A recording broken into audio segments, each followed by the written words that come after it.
Good morning. Good morning. Hi, Gerardo. Good morning, Morning. Monica. Good morning, Patrick. Good morning, Gerardo. Carla, you look fine. Good morning, Carla.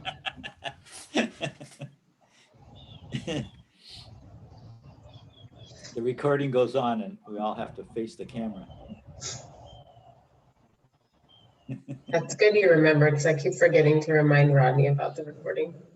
He forgets too, huh? Yeah, I have a post-it note that says start recording, stop recording to remind myself Yeah. to tell you guys. Yeah, it's hard to remember. Once you get into it, you're off and running. Yeah. So today we have solar, and then we have begin math on Wednesday, and then the next two after that. Today's solar, is that what you said? That'll be fun, huh? So, hi, Esperanza. Good morning. Hi, good morning, Monica. Hi, Spencer. Hi. Hi.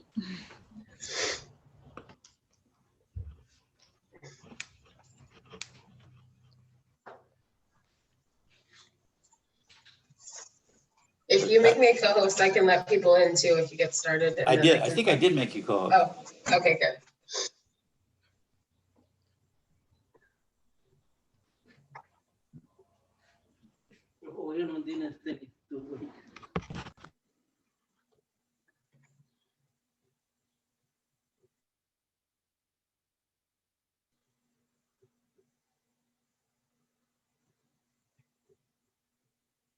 I guess we got all the enrollment established, huh?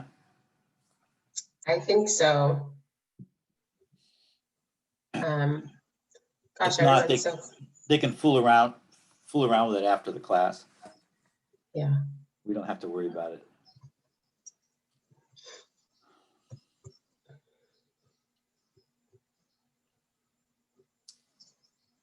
Gerardo, what's the weather like up there?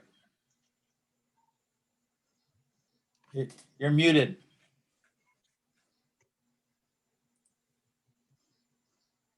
It's very nice. Sunny. Oh, good. No wind. Good. That's a good sign. Honey birds are just flying by. Yeah. Yeah, it was windy yesterday too. That storm or whatever, the sprinkler was really windy yesterday in the afternoon. There it was.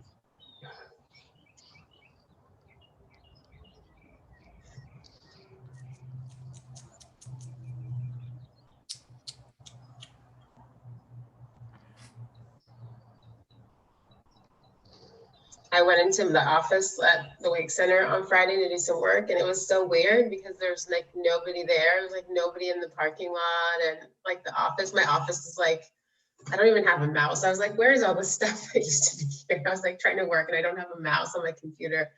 And like it's just kind of creepy because no one's been there for like a year, you know.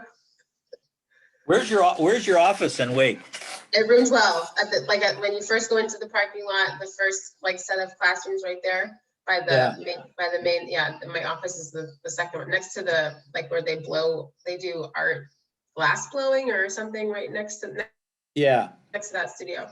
So it's not the first office, which used to be the dean's office, right? Yeah, not room 1, but like right across from there. Yeah. Yeah, but I get so much more done there than I do here. Yeah. Do we have a director of non-credit learning or?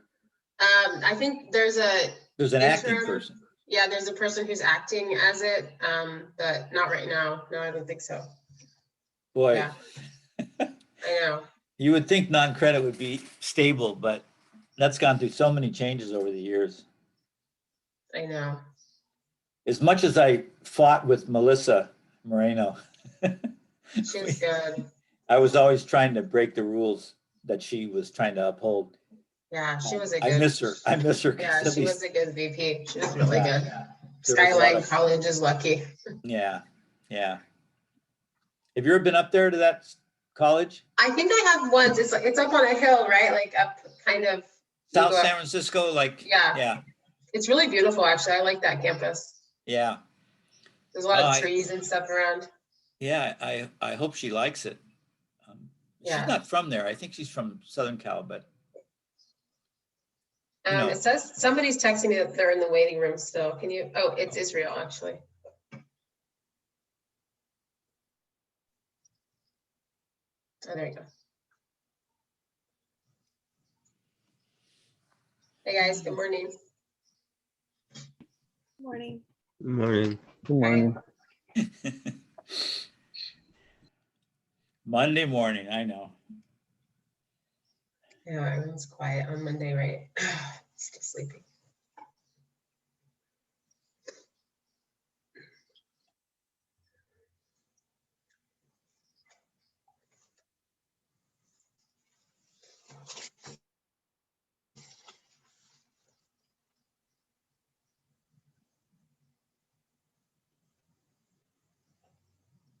So you guys look at the chats in the morning right away?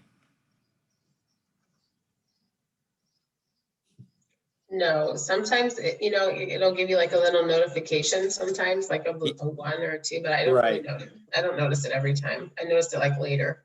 Yeah.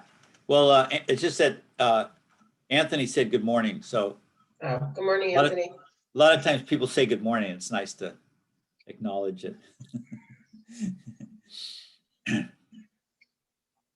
I guess we can start. We've got 14, huh?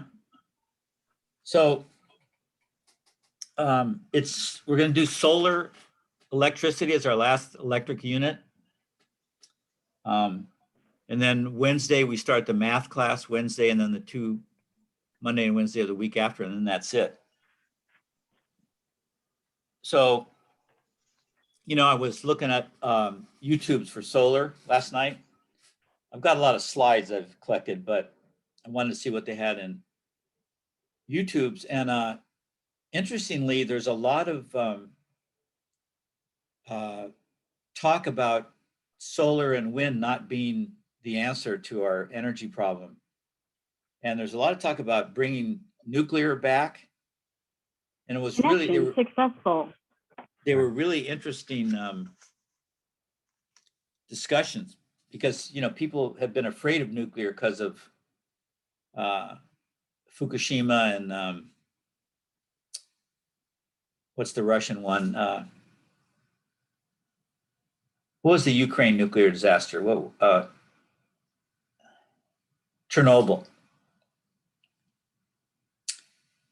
But they figured they've got some ideas on how to do nuclear that's much cleaner, leaves no waste, and is not dangerous. So heck, if they can do that, But it was kind of shocking for me because I spent the last 10 years promoting solar. And in fact, the guy who gave the talk said he had too. And but he said it's okay to change your mind, if the data and everything shows it that way, we should follow it, So, but it's kind of and you guys may be aware of this too. It seems like we're putting solar up everywhere. And the government's been supporting it, and we still don't have, it's still a very small percentage of our energy. So I have a feeling that we get fooled into thinking there's a lot of solar because we see solar panels on top of houses. But probably, a house doesn't spend near as much energy as an industrial plant or a commercial building. And it's probably all of those that are taking up all the energy. And so anyway, the energy question's still up in the air, but nevertheless, I think we can't go wrong putting solar panels on every building we can. I think that'll always help. And the other thing is storage, because solar and wind, you have to store it because you don't get solar when it's night or when it's too cloudy. And when the wind's not blowing, you don't get wind. So those are called intermittent sources, and it's harder to manage those. Solar would be like coal or oil, it would be constant. So I don't know. Once again, I'm not sure of the future. I thought I had a handle on it for a while, but that's the thing about life is it throws you curveballs every 5 years. So anyway, there's a lot of good people thinking about this stuff, and I think we'll be okay. But I think solar is still important, so we're going to have a class on it today. One of the reasons it's important, if for no other reason, the state of California is requiring solar power on all the new houses that get built. So you have to know, you have to have some familiarity with solar because it's the law to put it on. So just in terms of people being in the trades, whether it's carpentry or electrical trades, we're going to have a lot of solar for a while. The other thing they said in this talk, I would show the talk, but it's not relevant if you don't know a lot about solar and energy. But they said that solar panels are made of very toxic materials. You know, heavy metals like cadmium and chromium and other relatively toxic things, and we don't have any way of discarding the panels. They last roughly 20 years now, and then we just take them and we have to put them in a special landfill. You can't just put those kind of chemicals into a regular landfill because if they leach out into the water, they're really nasty for people. If it accidentally gets into a water supply, we're in trouble. So it costs a lot to make those special landfills, and the more solar we make, the more solar panels we'll have to deal with. So that's an issue too. So anyway, yeah, you know, they did these. Yeah, I can't get away from this YouTube. Sorry. But I just looked at the next thing I was going to talk about was stopping global warming. And they actually said, some of the data says that Germany, who's the most solar advanced, they've got the most solar energy. Actually, their greenhouse emissions increased over the last few years. And they're not sure why that is. So that's a pretty discouraging statistic. So there's a lot of questioning of solar right now. But it's just started. So some of the data, you know, it takes a long time to make sure the data is stable and everybody is getting the same data. So, but anyway. Maybe we need to depend on electricity less, not just you know, Francisco, you hit the jackpot in my eyes, because we don't think outside the box like you just did. We're thinking, well, in order to have the world the way we've always had it, we just have to keep applying more electricity. But two things exacerbate that. One is the population climb, which we have always refused to deal with. If we had many less people, we wouldn't need all this energy that we're scrambling to get. And the other thing, electricity in general, I think is problematic because, as we saw in the videos, the metals that we need to transmit it, the best carriers of electricity are metals and copper. How precisely do you suggest to deal with the population, since it's never been dealt with before? Because I think it has been dealt with before, but through genocidal means or yeah, it's been dealt with all right, but those aren't the greatest means. You're right. Well, even China had that one child policy, and then what happened was the Chinese have always favored male babies because they've been mostly a farm country, and males are a little more handy on the farm as a form of labor.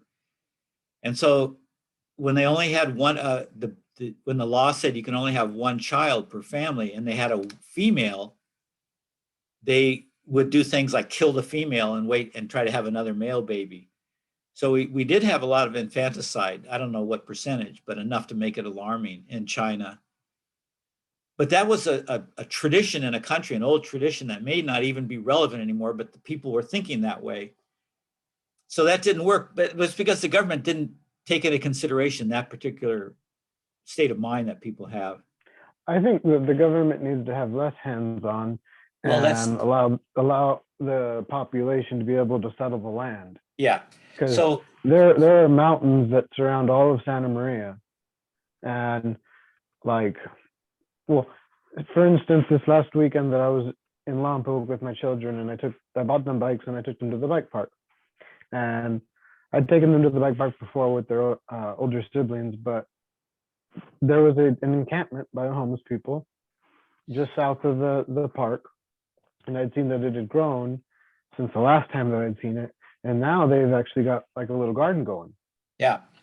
And they've got solar panels out there, and it Yeah. looks like a real tent home. Right. And they're making it work. Yeah. But that'll only last so long before somebody wants to bitch and complain about it. Yeah. And then there goes their livelihood and their ability Yeah. to sustain themselves. So But- it's the government's fault that we're so overly populated in concentrated areas, because those of us that have tried moving outside of the city limits still get fucked with. Yeah. Well, it's a complicated issue. I mean, I've Because always we're thought, treated as liabilities no Yeah. matter where we go, right. whether but, we're in custody or out of custody. Right. But there's just so many, it's so complicated. The modern So world is it's so the complicated.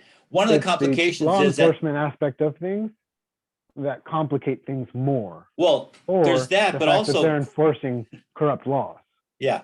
But Francisco, remember the town of Paradise in Central California that got totally burnt down in the fire a couple of years ago? So fire is a big thing too. Global warming is making it difficult. Is one of the other factors that you have to throw in. So moving people up to the hills usually has a lot of forested area and their potential burn areas. All we've got in between, like from Santa Maria to Santa Barbara, are hills and plains. It's a valley. Yeah, yeah. I mean, Well, you've got, it's not like we'd be deforesting anything, Well- and anything that we would be deforesting would be like the non-native plants, like the Yeah. eucalyptus trees. yeah. Well, I mean, I'm glad you're thinking about that. And I think you're right. We're not handling it right. And we need a lot of voices and minds to figure this out. And that's all I I've been think. part of the homeless population, so it's like that's Yeah. one of the things I have identities I have under my belt, as long as Yeah. As well as former inmate of different institutions. Yeah. And like when I freaked out when COVID happened, because I thought they were going to do a roundup of the homeless population. Yeah, I thought that they were going to use that excuse, right. and then So- like So, that didn't so happen as far as Francisco, I know, but. the key to solving issues is when you first create a solution, but that solution has a lot of problems that seem insurmountable. What we tend to do is say, oh, Christ, we can't go that way with the solution. So we forget that. And often that solution, we don't find another one. So that just stays in the background until it flares up later on. We do the same thing. The key is to say, when you have all these obstacles, is to say, okay, this is a great solution. It has real difficult obstacles. Let's go about figuring out how to get across those obstacles. We don't do that. So I still think population, we're way beyond sustainable population. So even though there are obstacles, we have to deal with the obstacles. So in China, you can't have a one-person policy. In Most other people hand, here wait. in the United States, and we're a huge landmass, I are know. not starving. Most people. I'm not saying that there aren't people or houses or families that go without, but we have too much population for the land. I'm telling you, if we move them out to the country, it takes farmland. We have California is sustaining listen, over 40 million people Francisco. in our state alone, and that covers more than most states, Francisco, or at least 4 or 5 Francisco. states put together. There's a thing called ecological footprint. It's a concept. Ecologists and land scientists have developed this. They know how much land for food, water, waste. You have to have land to get rid of waste, all those things per person. And we are beyond that everywhere. If you live California, within that standardized framework, and that's not thinking outside of the box. well, where do you get more food, more water, more wasteland? You allow people, it's like the free market, except for without all the regulations of trying to settle the land. We did it before, and when there weren't any regulations and it was up to us to live or die at what we produced. But it's not just land square footage. Of course, we have enough square footage in the world for everybody, but it's what that land has. If it's able to be farmed, if there's enough water on it, if we can use it for waste to get rid of our waste. And So leave that up to the free market. listen, And why leave that up can't to we individuals to reduce off. population and figure out better ways of using the land? Population control, as far as I see, is like a white person's problem, because No, nobody else you're is wrong. You're really- absolutely wrong. You're right about the government can't tell people what to do. That hasn't worked. But let me say one thing, and then we got to move on. Thailand, the country of Thailand, was getting overpopulated, and they did a what do you call it, birth control program. And they told people how to use condoms. They went to the high schools on up, and they had condom demonstrations and all this birth control. And they taught people how to do it. They didn't force anything. Well, you had to take the class, but it was part of high school. You have to take a lot of classes in high school. And their population dropped. It was a successful campaign. It was voluntary. Nobody forced anybody to do anything. So you can do that, but you have to recognize population as a problem. And it is a problem. There's no, I'll argue till I die with you about that. Well, So- I mean, how does it affect your daily life? I'm curious. It affects my daily life because there's global warming. There's too many people spewing stuff up in the atmosphere. So my climate's changing around my house. I may not even be able to live in Santa Barbara in 20 years if I live that long. Yeah, there's all kinds of things with concentration of people. And you don't think that that falls more on the responsibility on the corporates that are actually doing it rather than like the people?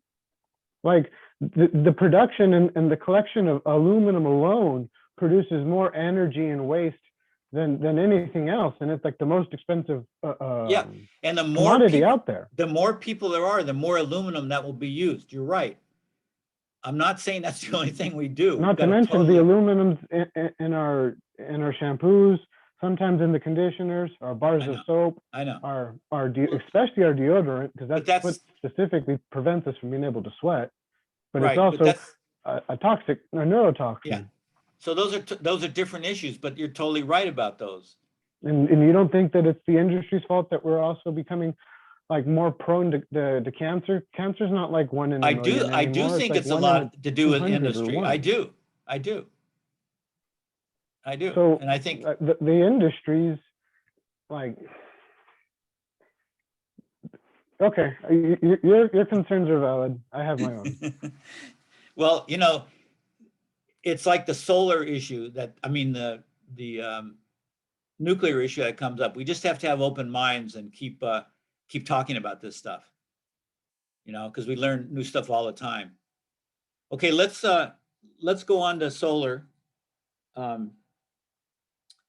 So does anybody know what solar energy is? I'll ask you guys. Besides Monica. And she may not know either. The energy coming from the sun? Yeah, that's close enough. Energy coming from the sun. And it's a matter of physics and chemistry what exactly that energy is. So we're going to first see a little film about what that energy is from the sun.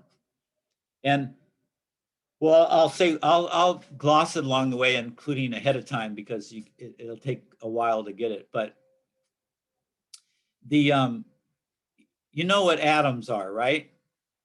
You've all had a little bit of chemistry and stuff in school all the way through. So matter, the thing everything's made out of, is composed of molecules, which are composed of different types of atoms, different elements. There's like 100 and some elements. And they have a nucleus, and you'll see this in the video coming up. They have a nucleus with protons and neutrons. And then they have electrons that circle. They're not sure how they fit together, but we've come up with a model that they circle like the Earth around the sun, which is not totally accurate, but close enough. So those electrons have several places they can be on the atom, and they go back and forth depending on the energy of the atom. And some electrons are made so that they're very loose and they can fall off the atom easily.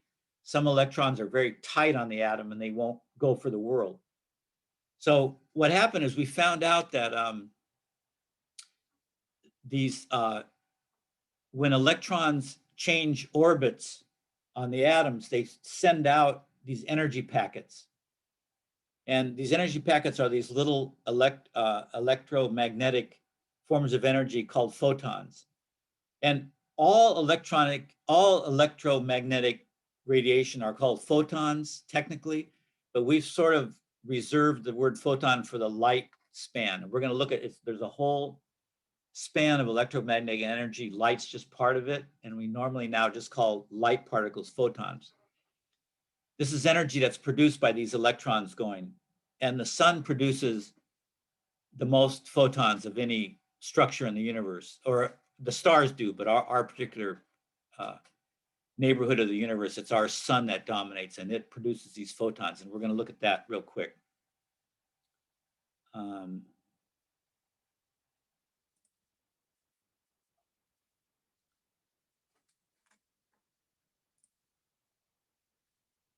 So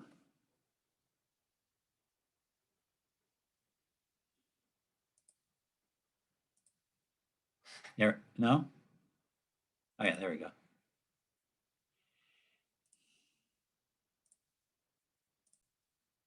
Okay, you can see this screen, yeah? You may know that it takes light a zippy 8 minutes to reach us from the surface of the sun. Can you all hear that So okay? how long do you think it takes light to travel from the sun's core to its surface? A few seconds? Or a minute at most? Well, oddly enough, the answer is many thousands of years. Here's why. So to repeat what he just said, because this is not only, this is very interesting. The sun creates these photons in the center and the core. It takes thousands, perhaps hundreds of thousands of years for these photon particles to reach the edge of the sun. That's unbelievable, right? Then it takes 8 minutes from the sun to Earth, these same particles, 8 minutes. So it goes from 10 to 100,000 years from here to here, and then it goes 8 minutes to the Earth. And then they're going to tell you why. Photons are produced by the nuclear reactions deep in the core of our sun. As the photons flow out of the core, they interact with matter and lose energy, becoming longer wavelength forms of light. They start out as gamma rays in the core, but end up as X-rays, ultraviolet, or visible light as they near the surface. However, that journey is neither simple nor direct. Upon being born, each photon travels at a speed of 300,000 kilometers per second until it collides with a proton and is diverted in another direction, acting like a bullet ricocheting off of every charged particle it strikes. The question of how far this photon gets from the center of the sun after each collision is known as the random walk problem. The answer is given by this formula. Distance equals step size times the square root of the number of steps. So if you were taking a random walk from your front door with a 1 meter stride each second, it would take you 1 million steps and 11 days just to travel 1 kilometer. So then how long does it take for a photon generated in the center of the sun to reach you? We know the mass of the sun and can use that to calculate the number of protons within it. Let's assume for a second that all the sun's protons are evenly spread out, making the average distance between them about 1 × 10 to the negative 10th power meters. To random walk the 690,000 kilometers from the core to the solar surface would then require 3.9 × 10 to the 37th power steps, giving a total travel time of 400 billion years. That can't be right. The sun is only 4.6 billion years old.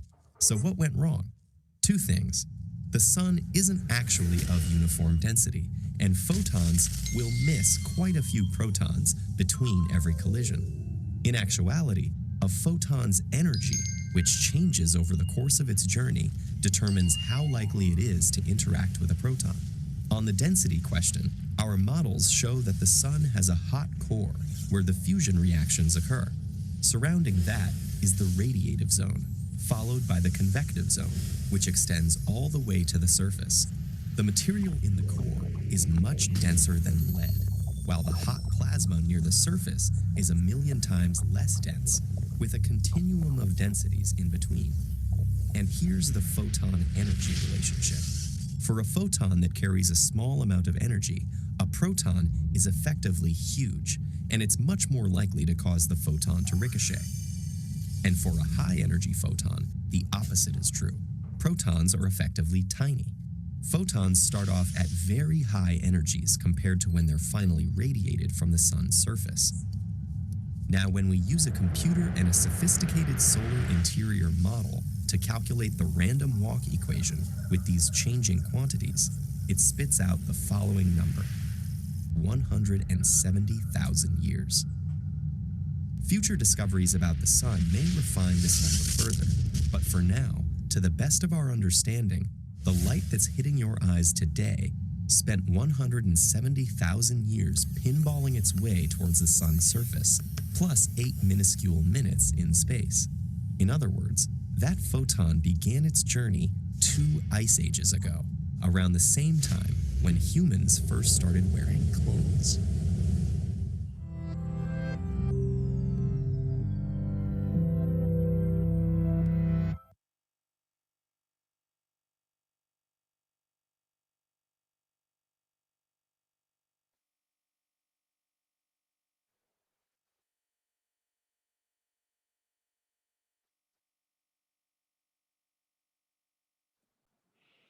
So can you see this picture on the shared screen?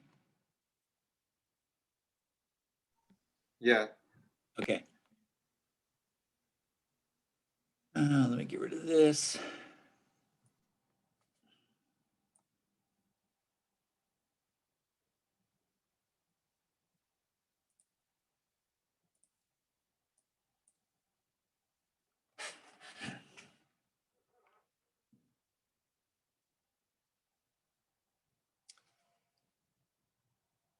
Oh, darn. Hold on.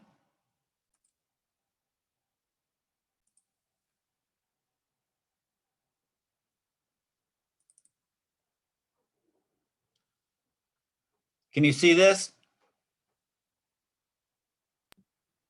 Still the same Hello? one. We're Yeah. looking see at it? the end of the video, we just watched from YouTube. But can you see this electromagnetic spectrum screen? No. No, Okay.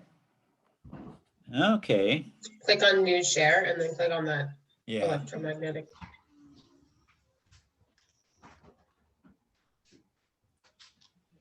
Oh.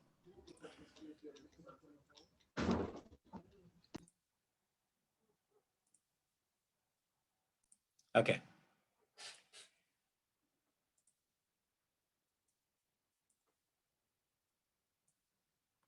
So you can see this now, electromagnetic spectrum. Yeah. Okay. So this is the type of energy that's throughout the universe. And it's a whole spectrum, which means there's many different wavelengths and that produces different kinds of energy. So gamma rays are probably the smallest that we have, and those are what were created in the middle of the sun. X-rays are also very small. Then we get into an area here called the solar radiation spectrum. So that has things to do with light. So we have ultraviolet light, which we cannot see. That's just the light that causes skin cancer and fades furniture and window areas. UV light, you've heard a lot about that, and that's partly what we wear sunscreen to protect against, but we cannot see it. Visible light, on the other hand, we can see. It's a very small amount of all the electromagnetic radiation in the universe, but our bodies evolved, our eyes evolved to see this particular wavelength of energy. Then bigger than that, again, is infrared radiation. Now, we cannot see infrared, but we can feel it because it is warm to the skin. It's what makes the sun feel warm, sunshine. We can also produce infrared radiation.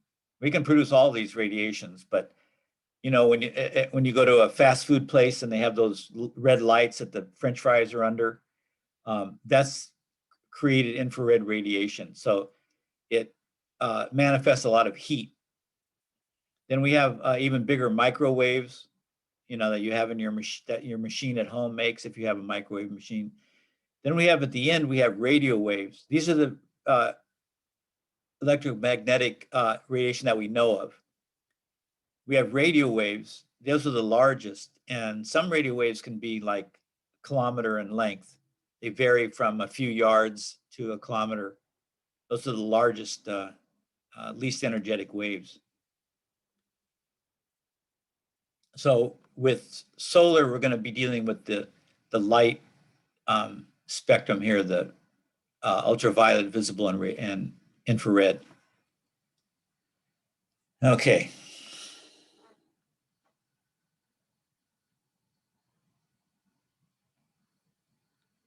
So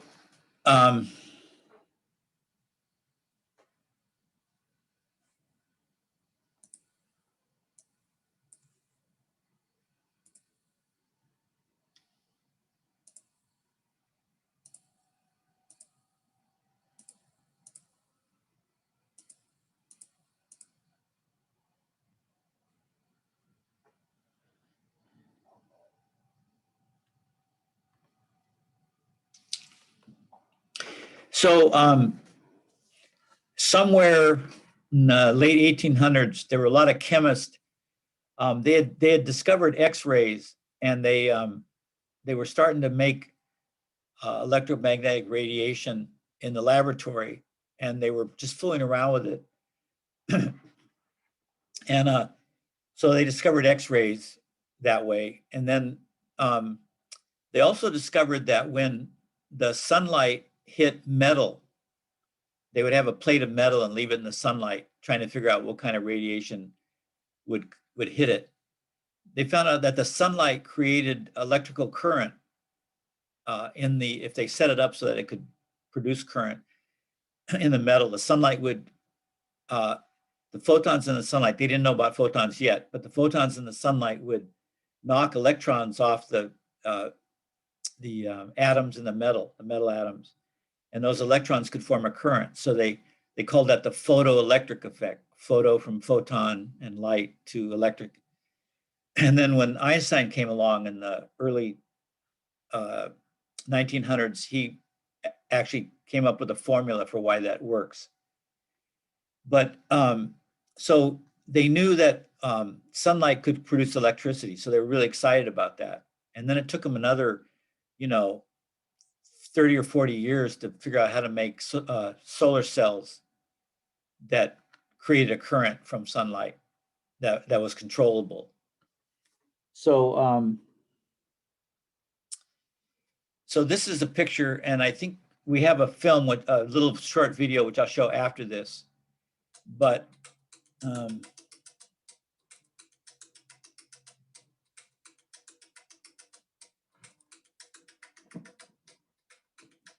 sorry. You can all see this page here, yes? Yes. Yeah. So this is a solar cell. It's the smallest unit of, and we're going to go into these terms later, but a cell is it's like 3 inches by 3 inches, and they solder all these together so that the current can go from one to the next. And when you put them all together, you make what's called a module. We used to call these panels, but the language has changed slightly. So now we call it a solar module, and that's what you buy. It's like 3 feet this way and a couple of feet this way. And then when you put them on a roof, you put a bunch of them together, and that whole thing's called an array, A-R-R-A-Y. So we're going to have that on our vocabulary list today, those 3 things: cell, module, and array. But in the cell itself, this is how it works. They have one layer of silicone. So that's what sand's made out of, in glass. So they discovered that silicon atoms have the right electron structure. And they pour a little bit of another material boron. When they're making the glass plate for the cell, they pour in a little boron atom. So every so often you get a boron atom, and the boron atom has one less electron. Then they, on another part of these are layers. On another layer, they have same thing, silicone, and then they've taken a phosphorus atom and doped, they call it doping. They dope the silicone with phosphorus. And that has an extra electron that knocks off really easily.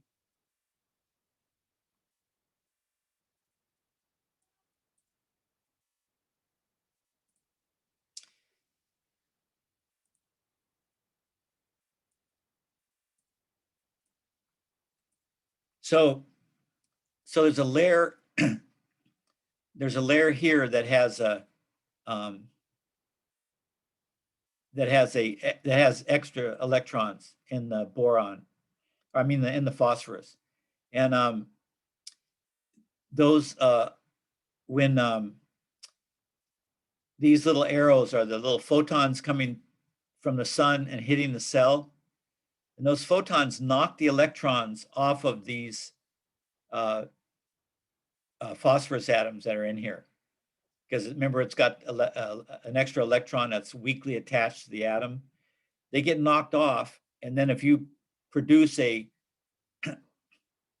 negative area somewhere else, and those extra electrons will flow around to the bottom side, which has holes, which has certain atoms that have holes in their electron orbits. So they're looking for electrons to fill those holes. And they will pull these electrons here that were knocked off all the way around the circuit to fulfill down here. So, you know, they put a grid on here to take the electrons on this part, and they put another grid on the bottom. And if you let that flow, the electrons will automatically go to this metal grid, follow the circuit, and go back to this bottom layer. So it creates a circuit. And if you put something in the way, like a load's what's using electricity, like a light, then that draws the electrons, go through that, light it up, and go back to the cell on the bottom. This is just like a regular circuit, except the source of electrons is from these solar radiation photons knocking the electrons off in this layer of solar cell. So that's the chemistry. It's pretty basic chemistry. And now they can make these really fast. They make these little metal grids on the top. I think they can even photo engrave them on there. And then you put a bunch of these cells together and you've got a solar module, which is what we buy. You can buy these cells and play around with them. They sell single cells also. Do you know what the smaller, like, phone charger ones? Because I've seen some that, I mean, they're about the size of a phone. Yeah. Do they have the same material? Yeah, they're a cell like this, except they're shaped to fit the phone. The same idea though. Okay. And a single cell is perfect for like a phone. You don't need much more electricity, so it works out really great. And we have a number of appliances that use cells, solar cells. You know, calculators have used solar cells for a long time, right? They're almost all solar powered now. Is anybody plugged in a calculator in their lifetime? Probably not. Not unless it had a receipt bill. Nope. Yeah, you guys all use the calculators on your phones, I assume. But even if you buy a calculator, there's very few that plug in. Probably a calculator with a you know, that businesses use, and they have a roll of paper to record it, you know, those probably plug in because you need a little bit more electricity to operate that, whatever turns that paper roll. Okay. So let's go to the parts of, well, let's see, what do we have for YouTube? Uh,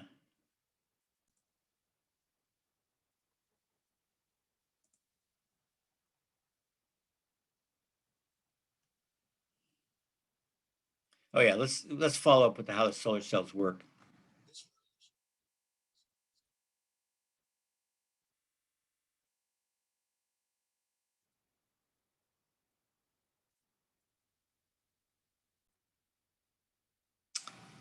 You can all see this woman with the dental device. Giving peace of mind for less than $100. Pretty scary, It helps huh? get rid of plaque, tartar, and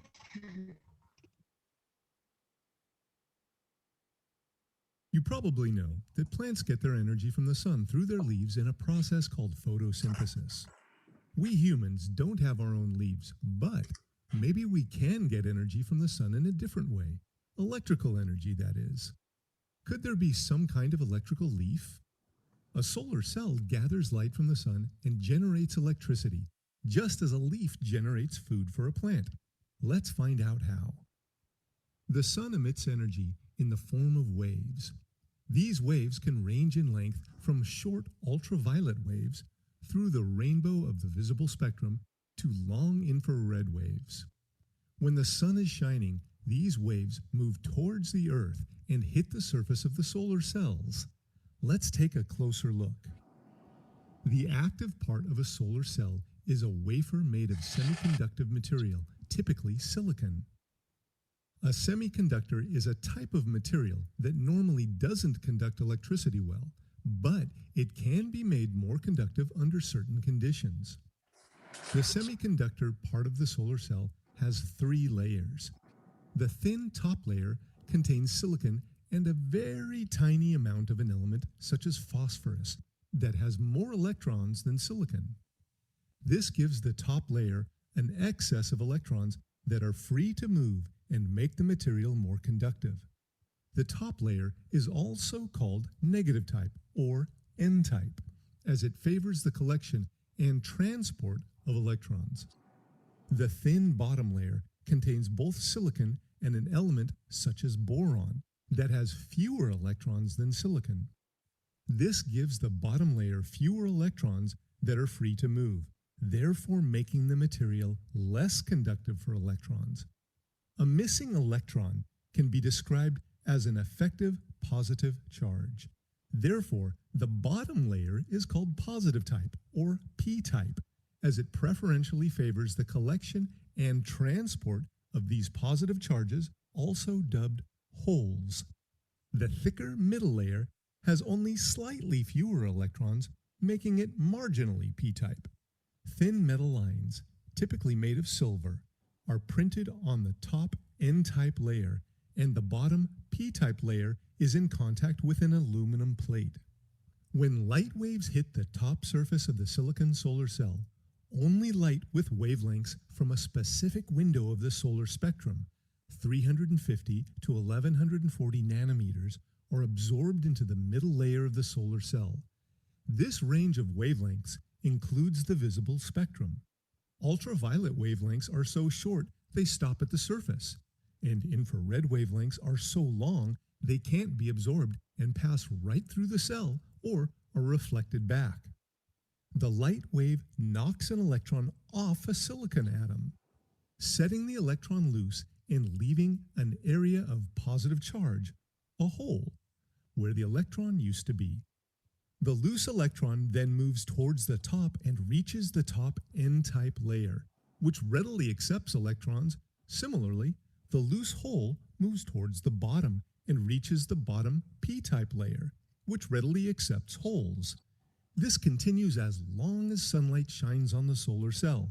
Now that the electrons and the holes have been separated, connecting a wire between the top and the bottom metal electrodes provides a pathway for the electrons to move towards the holes. Flow of electrons is electrical current. One solar cell produces several watts of power. This may be sufficient for running a calculator or a phone charger, but it's not sufficient for running a toaster, for example, which uses 1,000 watts. So, several solar cells, typically 32, are wired together to make a solar panel. Several solar panels are needed to generate enough electricity to power a household. As leaves generate food for plants directly from the sun's rays, solar cells are a viable way to convert the sun's rays directly into electricity that we can use. Future challenges include improving the efficiency by which a solar cell converts sunlight to electricity and making the solar energy cheaper. Of course, solar cells produce electricity only during the day, so storing the electricity efficiently for use during nighttime is another important challenge. Advancements in solar technologies present the potential to power our lives if we just leave it to the sun.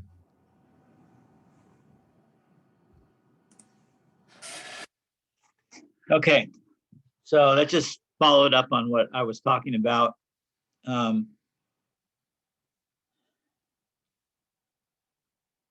So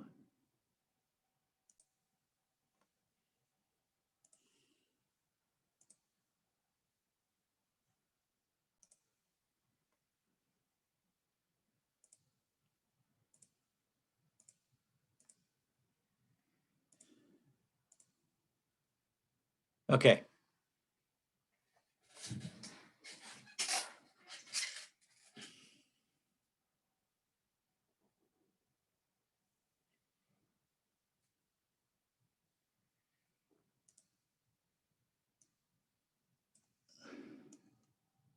So there are two ways that that we store and use energy from solar panels. Now, we still call modules panels because that was the older word. You notice in that film they called them, but we're trying to get the word module now instead of panel. I slipped myself because I come from the older school. But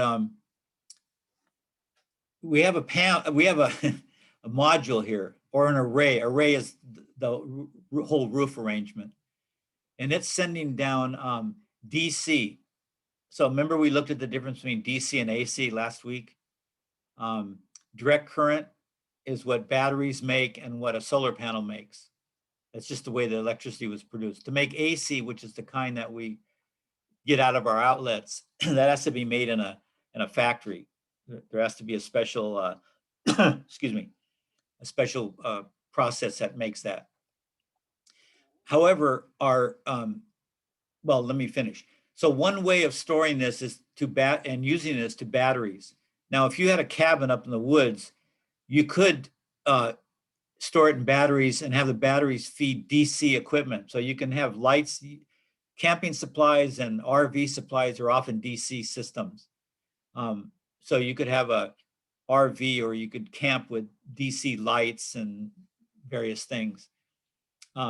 But you'd have to store it if you wanted to use the energy at night, for instance. You'd have to take the energy from the solar panel and run it into batteries. Now, batteries take a very specific configuration of electricity, and it may be slightly different than what the panels are producing.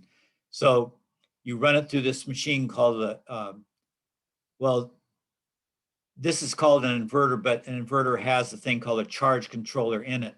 Sometimes if you're not converting to AC, you might just have a charge controller. I wish I had a picture. I may have a picture of one. It's another box that looks like this. Electricity goes from the solar panel to the charge controller, and it makes sure the charge is compatible with the battery to be stored. So you would need those three components, an array on your roof or somewhere on your land, charge controller to modify it to make sure it fits the batteries, and a battery array to store electricity. So the other way is to go from DC current from the solar module to a inverter, what's called an inverter, and that changes it back to AC. And the efficiencies really climbed on these. When I first started teaching solar, it was about, or learning about solar, it was about 50, 60%. So you lose like half of your power converting it to AC. Now they're like 95%. So you're keeping almost all your DC power goes into AC. That AC can operate things in your house, you know, any kind of load that you'd have from normal outlets. and the excess can go into the grid. So usually an inverter is a grid tied system tied to the grid. So we'll talk more about that in a second. So does the inverter also need a battery bank, or? No, the inverter, you can, if you don't have batteries, but you're just using the grid to store, then all you need is an inverter. Okay. That's a good question. Let me go through a couple more slides and that'll probably make it more clear. So what's called a standalone system means it doesn't go through the utility grid. You're just independent completely. That kind of system, which people like because they're not dependent on the grid and all the, grid fails too sometimes. You get blackouts and brownouts. And, or you might have some medical systems or computer labs need constant electricity, and they can't afford a blackout. So they will often have a standalone system just to be on the safe side. Hospitals have these too, or they have a dual system, but they have standalone in case something goes on, because you don't want your respirators and dialysis machines and stuff falling off because the grid's down. So a standalone system, you have an array on your roof, many solar modules. They send their DC to a charge controller. Here's a picture of the charge controller. Sometimes they combine these in one box. So that changes over they're always coming up with new combinations of things. But this is kind of how it used to be. And you can still separate these. Goes to the charge controller, make sure that the battery is getting the right configuration of DC. Then the DC, and then say you want to you have an AC appliance, you want regular outlets and you have AC appliances, then you have to change this battery stored DC to AC. So it has to go to an inverter from the battery, and then that goes to your use in the house. So a standalone system would have these components in it.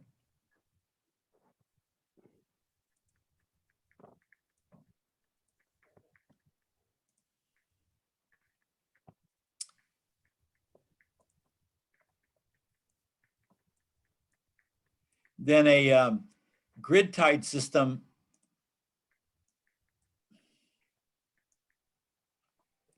which is sometimes called utility interactive because you're interacting with the utility. And we call the utility system a grid system. So it's tied to the grid or grid tied, or it's utility interactive, both those terms. Your array on the roof produces your DC electricity, goes through an inverter, which converts it to AC. The AC goes to your distribution panel, which gives electricity to all your needs in the house. It goes from there to any load you have in the house. If you're producing more electricity than those loads need, then the electricity goes back through the meter and back to the utility, which uses it. They just use whatever electricity is fed into it. So they will use it, but the meter keeps track of how much surplus electricity you feed into it, and they pay you at the end of the year. They balance it up and they give you back whatever you put back on the grid of your surplus. Now, the utilities they charge by different rates. If you use a lot of electricity, you're in a higher rate scale. If you use electricity during peak times, you're in a higher rate scale. They will return a balance on the lower rate, which isn't quite fair. You could be producing it and feeding it in at a higher rate time, but they're only going to give you the lowest rate price for your electricity. So they're giving you back the electricity, but it's at a lower rate, which is kind of stingy, but that's the way it is. In other places in the world, they give you back the full rate. So that's how a grid tied or utility interactive system works. So at night, when this array is not producing electricity, obviously has to be in sunlight because it's a solar array. Then you can draw electricity from the grid like everyone else who doesn't have solar.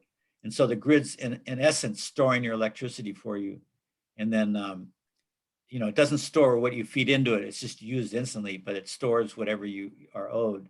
Or you can use as much electricity from the grid as you want, and you'll just pay for it like everybody else does. So this is a great storage feature because you don't need batteries. You can store it in the grid that everybody is using.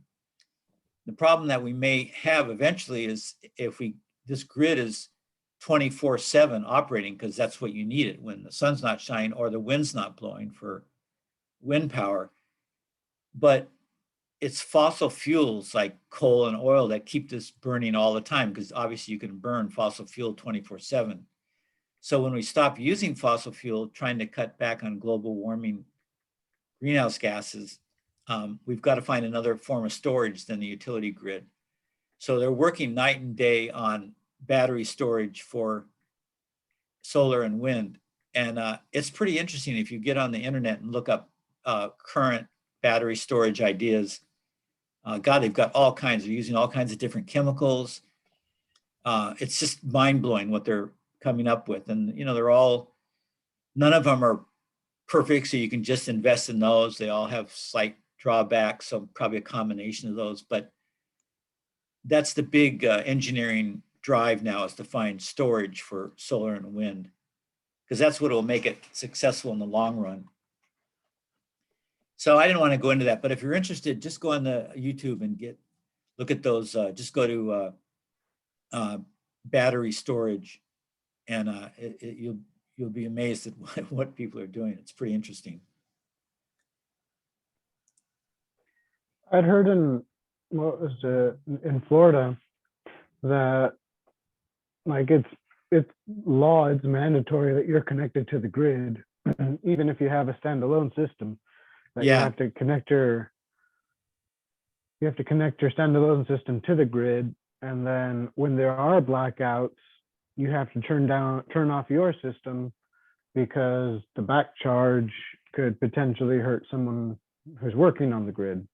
Yeah. And it kind of defeats the whole purpose of having a standalone if it's absolute law that you have to be integrated with the grid. Yeah, that's a great point, Francisco. I'm glad you brought that up. California doesn't have that law. Some states do. And most, you know, the utilities in a state, since they're, everybody uses them, right? They're fundamental for our lifestyle. Now, we have a public commission. It's part of the government, but it's supposedly publicly controlled utility commission. But, you know, they're very corrupt in states, and sometimes they're controlled by the utility industry. In Florida, they are. And so the utility industry doesn't want to lose any money. So they're saying, you know, you at least have to pay the monthly basic service fee, even if you're not going to use our electricity. Sometimes they justify that by saying, well, you know, if you're on a grid tied system that's also independent, then you're feeding electricity back in, and we have to account for that extra electricity that we don't know where it's coming from. And so we're charging you a little bit so that we can do that administrative, you know, redistribution. And there may or may not be truth in that. It's hard to tell. You know, industry will lie a lot, so it's hard. It's conceivably, you know, maybe true or partly true, but we don't know. But so they charge that. Like I've got a solar system in my house, a small one, and the only thing I pay is it pretty much covers most of our usage, but we still have to pay the basic service fee. They don't charge us for any electricity, but they charge us just this monthly service thing. And but I'm. Do you consent to it? Well, did I consent to it? Do you? Yeah. Like, Yeah. Well, I wanted to use the grid. I wasn't ready to put a battery system in. We're thinking about that. You know, it all costs money, so we could barely afford to do that. So as long as you're using the grid, then you have to play by their rules. And, you know, there may be some of that monthly fee probably does go into the extra work they have to do. Because think about everybody that has solar arrays in the state, which is tens of thousands, I would assume, maybe more. People are all at different times feeding electricity, you know, into the grid. Then the grid's got to manage all that and send it out again to other places. And they have this big control center up upstate Sacramento area, and it's just this giant bunker in it. And there's a bunch of guys in there, and they get all the data from all the energy that's input to the state system and all the needs, and they have to connect all that up. So there's probably some of that needs to be paid for, but perhaps not what they charge. So yeah, unless you have your battery, pay the extra money and have battery and get completely off the grid, then you've got to at least play by that rule. Yeah, people complained about the utility companies and the way they've dealt with. Well, in like Santa Maria and like even Southern County, San Luis Obispo, like the Mesa Oceano, a few years back, we were on drought status, but like the golf courses kept getting watered. The Trinity homes, like their lawns were always lush, but like for the residents of Santa Maria and the lower county residents of San Luis Obispo, we were on restriction. Yeah. We could only use so many units. Yeah. Well, they originally in the state, the utilities wouldn't buy back power. You could put power into the grid, but you still had to pay for all the power that you got back from the grid when you needed it. And then the citizens really raised the ruckus. It took a couple of years because other countries rather, were just paying back, what you put in. That's only fair. And so the citizens here clamored enough, made enough stink that they finally did do that. But the utility commission has a lot of power, and as far as I can see, it's fairly corrupt. It's been corrupt over the years, and then the local area, like you say, the local jurisdictions get into the game too. And yeah, it's just part of the corruptions. Cities and counties are underfinanced, partly because they have huge retirement systems for their employees, and they just overspend for all kinds of reasons. And so they get money for all kinds of different ways, licensing and for things, and building, building inspections and utility charges. So it's not a great system, and it'd be nice to to make it better. So you kind of get how the energy is used, right? From the slideshow we just looked at. We can't see whatever you brought up. It's Okay. Yeah, I'm about to share something new. Thank you. That's this one. Okay, there we go. So the next thing we're going to talk about, and probably we should take a break. Yeah, Monica? Yeah, it's 10:07. Yeah, let's take a break, and we'll come back and talk about the energy of the sun and how because when you put a solar array on your roof, you have to get the maximum sunlight. So you have to know where the sun's going to be, and so you have to tilt it in the right direction, and then you have to do a shading analysis to make sure there's not shade during the day that'll block your panel and not allow you to have energy. So we'll talk about those things after break. Okay, so it's 10:10, so 10:20. Everybody? Okay. Thanks. Yeah.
So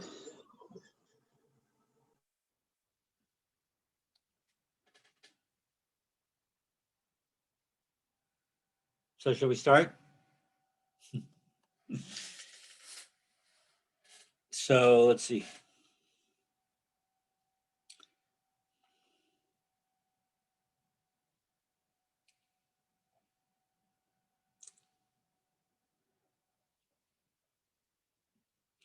So who knows when we have the most sunlight, strongest sunlight in Southern California?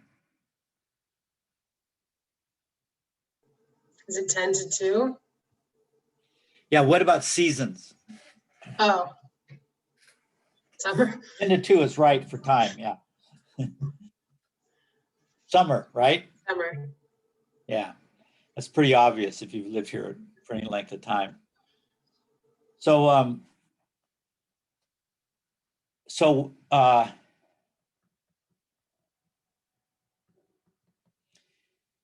why do we, so does anybody know why we have, what makes the seasons different? It's a great question. They pose this to Harvard students and they get it all wrong. Harvard graduates. Anybody? Is it about the position of the sun in the sky? Well, Yeah, but why is the sun in different positions? And what are the different positions? So we know that so you may not know this, all of you. So let's review this. This is really, it's pretty, I think, important to know a little bit about this. The Earth orbits around the sun, right? We know that. Ever since Copernicus and Galileo, we've figured that out. But it's not a circle; it's an oval, and the sun's actually in one of the centers of an oval has two centers, an ellipse rather, and so the sun's in one of those ellipses, and the Earth goes around it. So it goes around it unevenly. So at different times, there's different distance.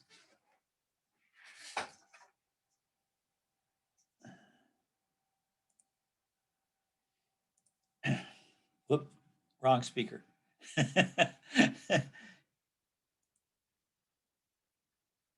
Okay.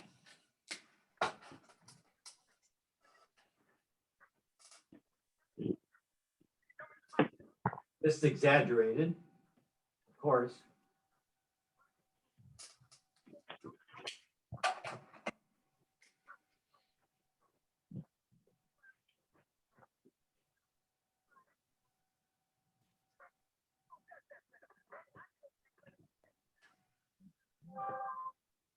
What's after winter? Fall? No, spring. No, Spring. spring. Thank you. Spring. Fall. And this is summer. Okay.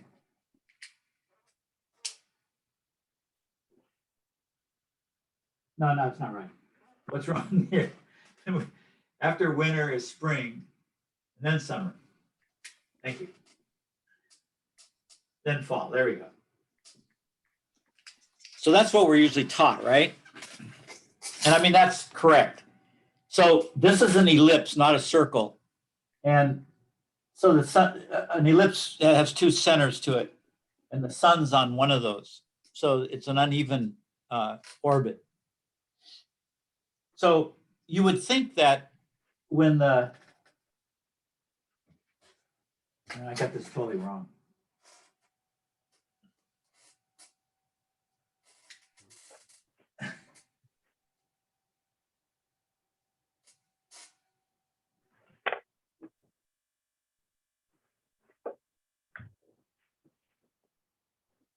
That's why I'm not an astronomer. So the sun's closest to the Earth in summer, and then in winter it's furthest from the Earth, right?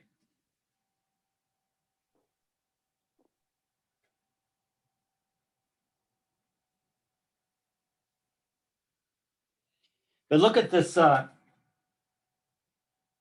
It's not that different from fall and spring to summer.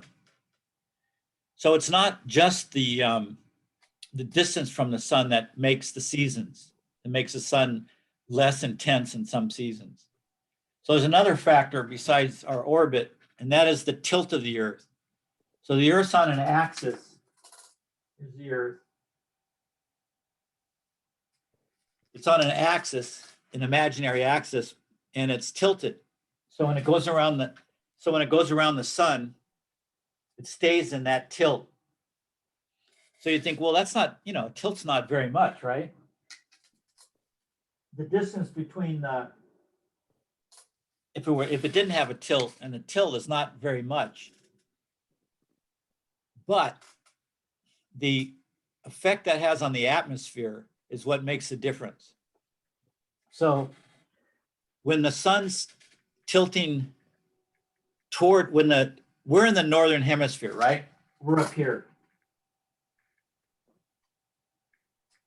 We're not on the equator. On the equator, it's all the same. In the equator, the sun's pretty much the same all year round. But when you're in the northern hemisphere or southern, for us in the north, the summer is the brightest. So in the summer, the tilt of the Earth is toward the sun. This part right here is toward the sun. And in the winter, we're tilted away from the sun. And you can say, well, that's just the number of miles, right? thickness of the earth, not more than that. How could that make a difference? Well, it can't make a difference by itself, but it makes a difference on how much atmosphere the sun has to go through. So we have a thin layer of atmosphere.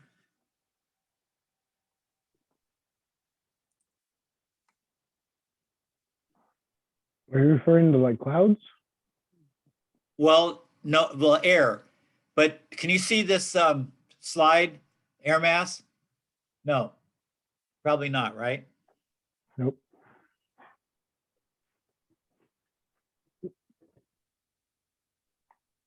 Now you can.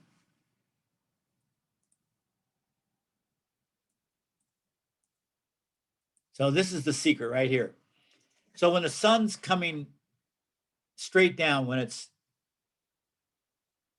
ours would be summer, when the sun's coming straight down to the earth, it goes through this layer of atmosphere, right? And the atmosphere is just the amount of, it's kind of the gaseous layer that protects the earth from the solar radiation and the rest of and keeps the warmth in. So the earth has this thin layer of atmosphere. So in the summer, the sun comes straight down through the atmosphere, and they call that air mass 1, just to give it a name. But in the other seasons, especially in the winter, I added a little bit here.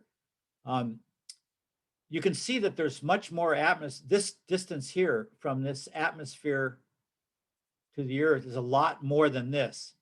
In fact, this is twice as much.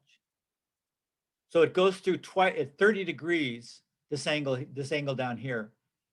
It goes through, it has air mass 2, goes through twice as much atmosphere. And when photons go through the atmosphere, these little electromagnetic solar units, they bounce off of the molecules that are in the atmosphere. And that cuts down on how much reaches the earth. A lot of it gets, reflected back. And if it has to go through more atmosphere, much more gets reflected back. So it's the tilt of the planet and the fact that that tilt makes a longer distance for the solar radiation to go through the atmosphere is what accounts for the season. How would particles of barium or aluminum being in the atmosphere affect the sun? Yeah, so one of the ways they're trying to shade the earth from overheating, getting too much sun, is to spray the atmosphere with chemicals, metallic flakes or whatever, that will reflect the sun, right? Is that what you're referring to, Francisco? Yeah, the geoengineering. Yeah. So, I mean, there's a lot of speculation about that. I don't think there's been any, well, they can't do it because they have to get an agreement to do it. The government does whatever it wants, whether it has an agreement or not. I know, forces it. But the reason people are a little reticent to do that, I mean, we don't need an agreement because everyone's kind of scared because, we don't know everything about chemistry and physics and the atmosphere, and we're not sure what will happen. And if we screw up and it shades too much of the earth, then we're going to overcool, and that's really disastrous because then our bread baskets won't produce, and be like nuclear winter. It'd really be a catastrophe. So I've seen the chemtrail planes flying north to south, or in a, let's say, in a southeasterly pattern from a northwestern. They would fly across the sky, and it's usually up and down California that I see them. And I've noticed over the years, since like 2016, how much atmosphere, how much water goes over the valley of Santa Maria, and then flash floods Cuyama, Bakersfield, Copa, just past our mountain range. And I've looked at our fields and I've worked in our fields. And if we get more than 2 or 3 days of rain, we can't do shit. We can't put Yeah. tractors out there because they'll just spin in the mud. Yeah. And so I believe geoengineering is very well going on right here on the Central Coast because this is a tourist spot and it's also an agricultural hub. So you think the geoengineering, let me get this right, is contributing water? No, it's providing, no. It's protecting us from the amount of water that comes off the coast. Like, I got I've you. seen how I deep got and you. dense the I got clouds you. are, and they Yeah. just go over us with barely any sprinkles or mist, but then they flash flood past the mountain range. Yeah, got you. Okay. Well, it's possible. I mean, you know, they're much less scared to try it on a small local level, and it's not permanent, right? Than they are to put stuff up into It's space. been going on. I remember 15 years ago that it used to rain all the time, like, and we had thick overcast like till 10, 11, and then that stopped. Well, I mean, how do you know that's not a change in global warming also? That could just as well be part of it. I'm Yeah. not denying the fact of global Yeah. warming or climate change. Yeah. But us geoengineering, because I've seen assembly meetings of board members of the county of Shasta in the pristine mountains. They've found aluminum Yeah. on the top of the mountain in the snow. Yeah. So it's being sprayed. Yeah. Yeah. Like, well, all down the coast of California. yeah. And we're also breathing that shit in. Not Yeah, to I know. mention all the pesticides that get put on Yeah. all the different fields, and then the housing developments that are near the fields. Like, I worry about their health, and I'm Yeah. absolutely sure that, like, people within that family and in that area end up developing some type of cancers. Yeah. Because, like, everybody that I know has at least two family members, whether immediate or extended, that have cancer. Yeah. It's not like Well- a 1 in a million thing anymore. Yeah. Yeah. I mean, there could be a million reasons for the cancer, all of which are not good. Including diet as well. But Yeah, including diet and stuff, just the sprays they put on the ground that we can see, I mean, it goes on and on. I know it's pretty horrible. That's why I'm advocating as an intellectual who gets into discussion, bioregional government where people have more say and control the local government with no state or federal interference. Then we can, track those things and won't get lied to as much. So anyway, so let's go back. So we have the sun at different times of the year. We have different, it's called insolation, but that just means solar energy. And how we can track it is by latitude. So how much above the equator we are, or close to the equator, tells you how much sunshine you're going to get in certain seasons. So, and this data is on the internet. You can access it easily. So, so they have these databases for every city in the country. So you go to California and you get Santa Barbara, and they measure everything out at the airport. And so we're 34 degrees latitude. Longitude is how we are from the, going the other way across the perpendicular to the equator. Latitude is how high above the equator we are. So that latitude is a figure that they use in solar design. And then I'm going to show you how that works.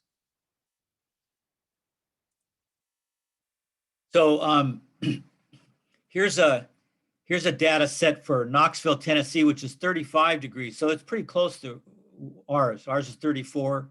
So they're another degree of latitude higher. So it's fairly similar. Let me get an enlargement here.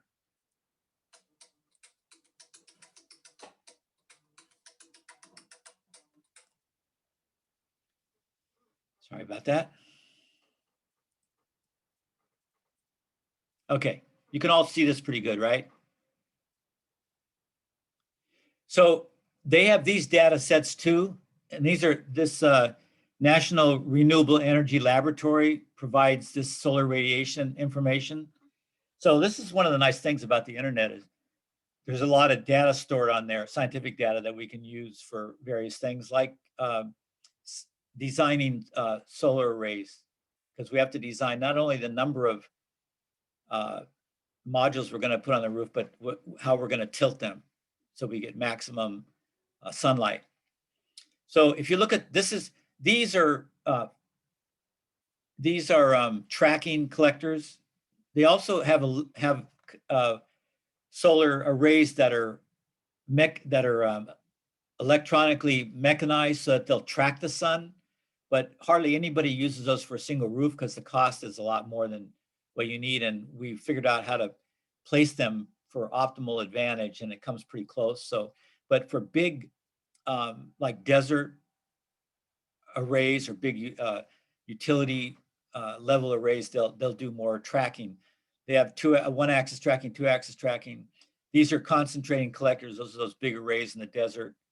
So the only one we're interested, the only table is this first table, solar radiation for flat plate collectors facing south at a fixed tilt. So this is your typical residential roof. So, and this tells you how much insolation, which is the measurement of radiation. We don't have to know what that means. We just can compare it. So the maximum is at latitude minus 15 degrees. So if 35, let's say 30, let's just call Santa Barbara 35, even though it's 34 for mathematical convenience. So 35 minus 15 degrees would be 20 degrees. So at a 20-degree tilt, we'll get 4.7, whatever this radiation measurement is, kilowatt hours per meter squared per day. So that's not important. That's just a measurement of sunshine. And then, but also you look at latitude without that taking the 15-degree tilt. If you just have it at the same, at 35 degrees, you're also going to get 4.7. And then if you have it 35 degrees plus 15, you have 4.5. It's pretty close to that. So really, so if on your roof, if you put the tilt of the solar panels at 15 degrees from horizontal, no, I'm sorry, 35 degrees at horizontal, you're going to get maximum amount. So in Santa Barbara, a typical house slope is, I think, 18 degrees. I mean, it varies, but a 412 roof, I think, which is common, is about 18 degrees. And if you subtract latitude minus 15, so we have 35 minus 15, you get 20 degrees. So in Santa Barbara, a 412 roof is about at, latitude minus 15 already. So we can put our solar arrays parallel with the roof, right flat on the roof. We don't need to have those mechanized infrastructure. And it'll give us maximum sunshine. So in terms of the tilt off the roof, we can go with the roof pitches. And if you're at a 312 or a 512, more or less at 412, it'll still be close to this. So that's really convenient for us because the slope of the type of common roof we have in this area just kind of miraculously matches the tilt that's good for maximum sunshine. So that's how you track it. Wherever you are, if it's, if you're way further north, you have to tilt your panels more because the sun's lower on the horizon. And if you're around the equator, you don't have to tilt them at all. You just put them on a flat roof, on a flat area, straight up, because the sun's pretty much straight up year round. So the latitude is the big design data piece that you need for the tilt that way. And then the solar arrays are tilted. Let's see if I have a picture of this.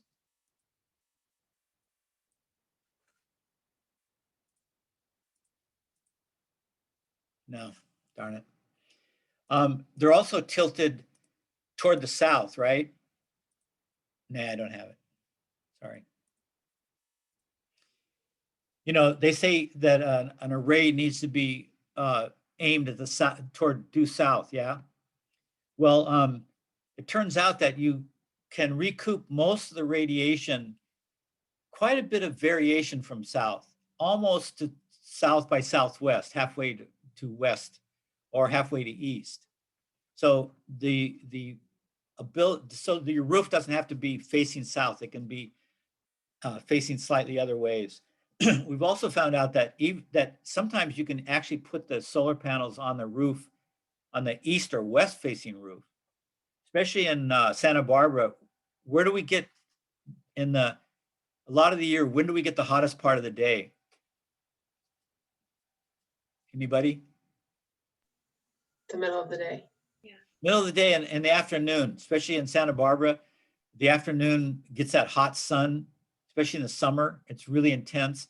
So a lot of people here, if they don't have a south facing, will put their array on the west facing. Most roofs have to have either a a north-south axis or an east-west axis. So, and if you're in between, that's even better. So, but you can put it on the west and east. And if the roof's flat enough, like it's not a real steep slope, which a lot of ours aren't, you can actually put it on the north side and recoup quite a bit of insulation. It's not as good as being on the south, but it's a matter of degrees. So if that's the only place you have ability to put solar, you can go ahead and use other slopes to do it, other directions. So that gives you an idea of the amount of variability you can slope both ways your solar arrays on your roof. And of course, if you put a ground mount array, you can face that any direction you want because there's no roof slope controlling where you are, which is why some people have those, because the roofs are just absolutely not suitable for it. And so they'll just put an array on the ground.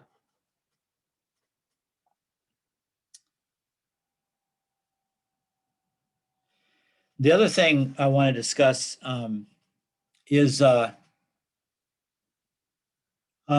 shading.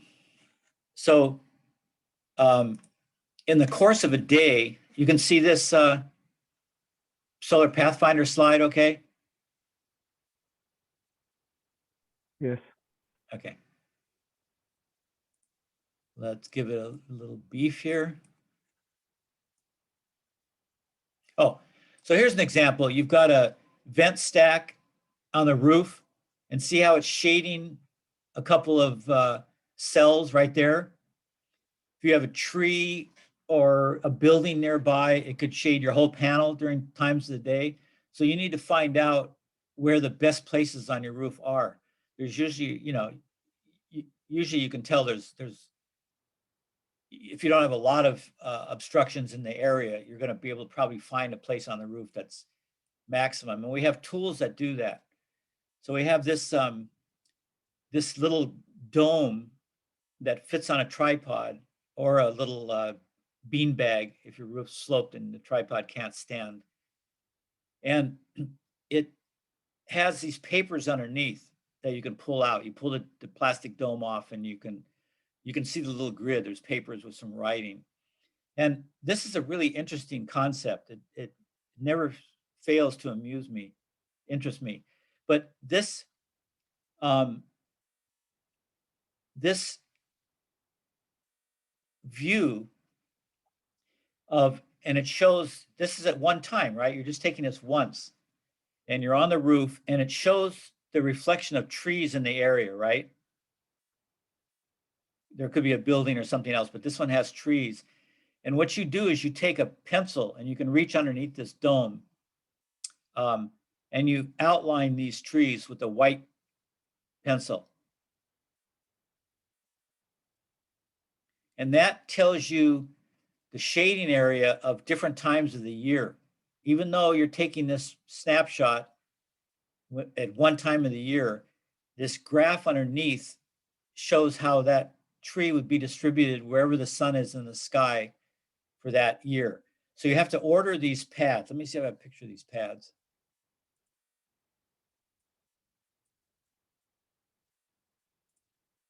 Yeah, here you go.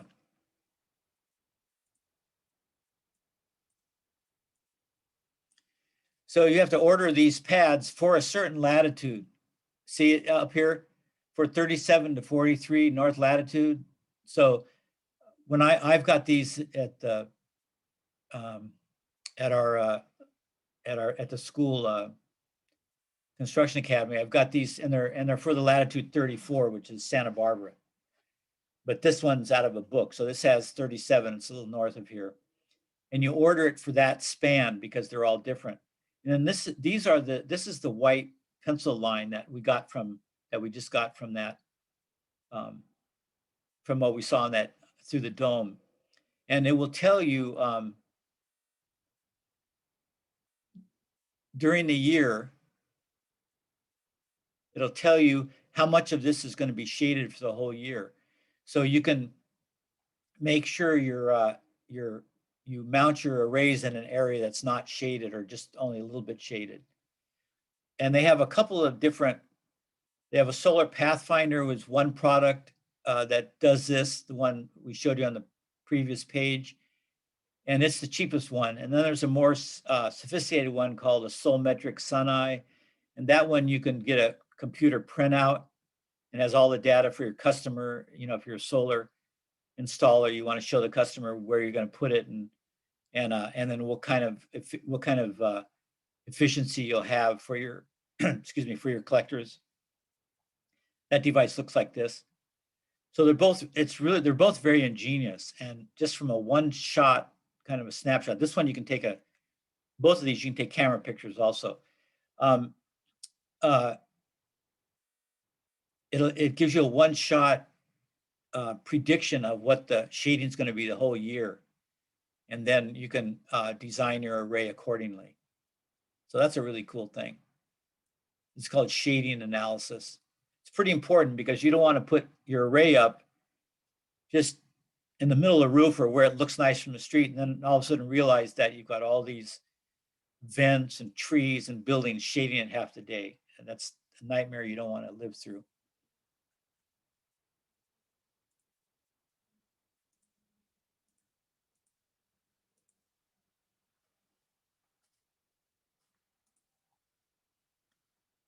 So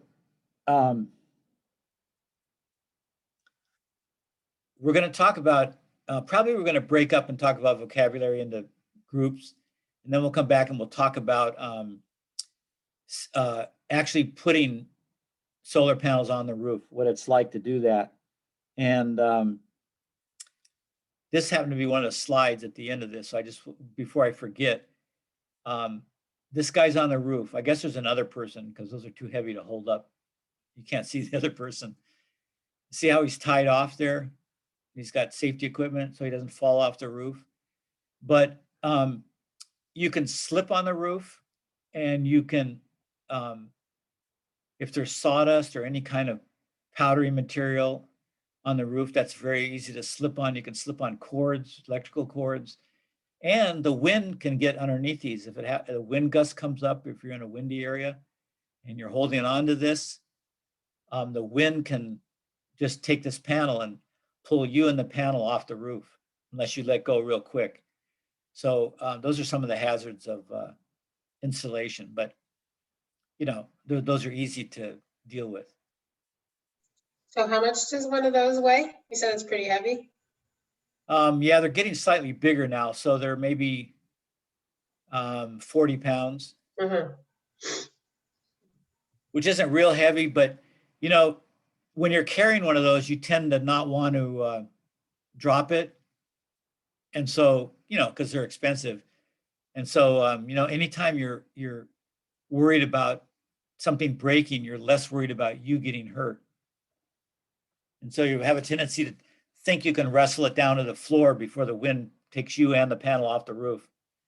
So that's a hard one because we're all, you know, keyed into material, the cost of material things, but none of that stuff's worth your life, you know, so. So So, Monica, this is the vocabulary.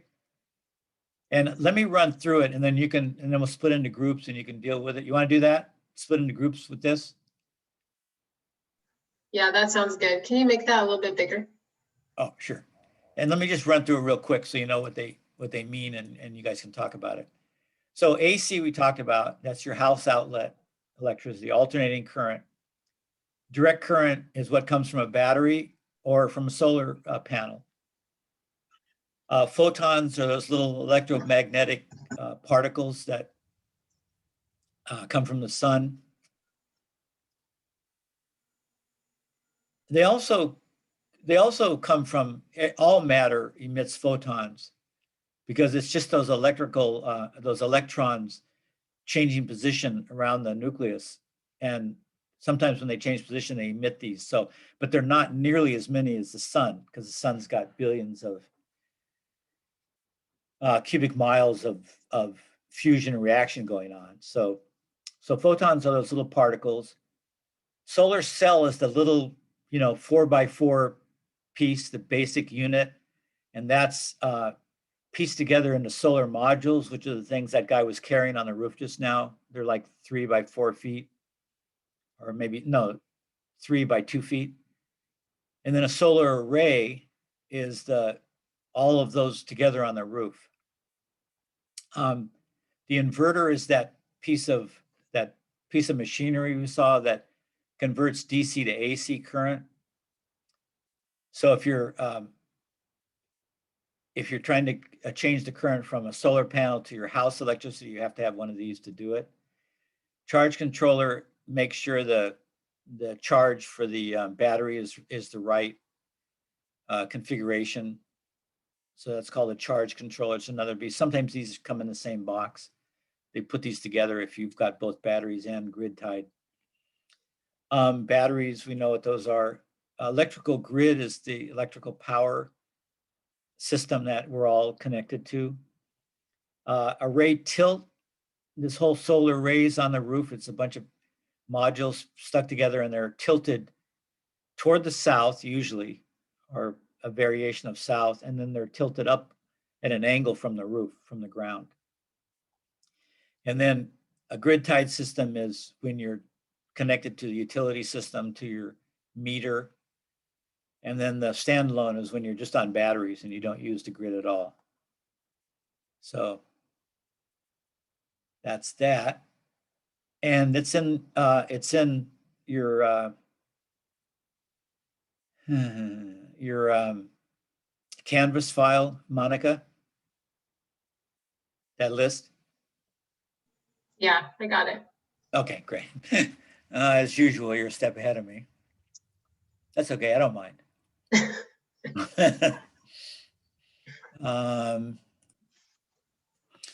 Yeah, so we can break into groups. Then we'll come back and we'll show some videos on actually installing all this stuff.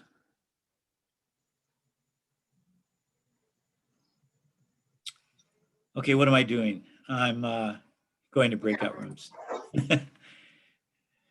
I knew that. Okay, open all rooms.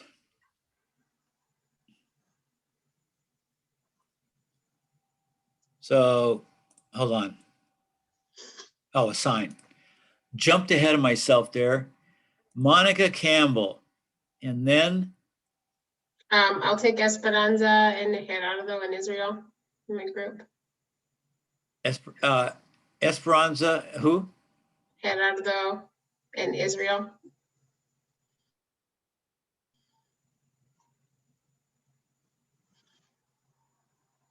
Can you see that? Yeah. Is that it? That's good, yeah. Okay. Okay, so then I'm gonna, what do I do now? Open all rooms? Yeah. Okay. How long? 20 minutes, 30 minutes? What do you think? As long as you need. Okay. Shorter, as short as you need, or as long as you need, and come back, and then we'll. Okay, sounds good. Thank you. Yeah.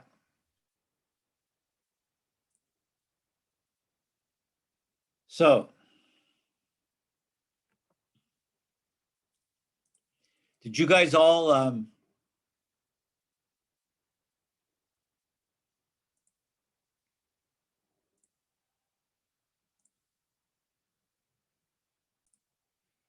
did you guys all understand this vocabulary? Any any questions do you have about this?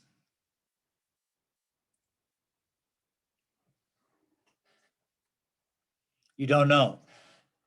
You don't know if you have questions.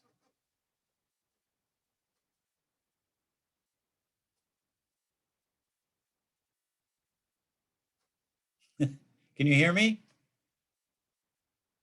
Yeah, we can hear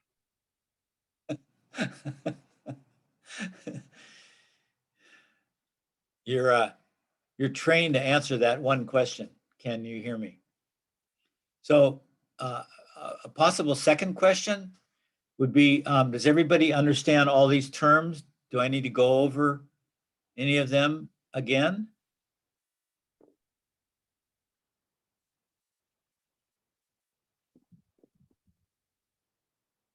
So the solar panel would be the solar module, correct?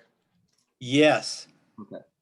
Now, well, let me clarify that. Good question. What used to be called a solar panel is now called a solar module. They have a new meaning for panel, however, and it doesn't concern you because you're just getting an overview. But if you're a person mounting, you're a solar electrical worker and you're mounting modules on the roof, sometimes, remember we talked about voltage and current earlier? Everybody remember that? Yeah.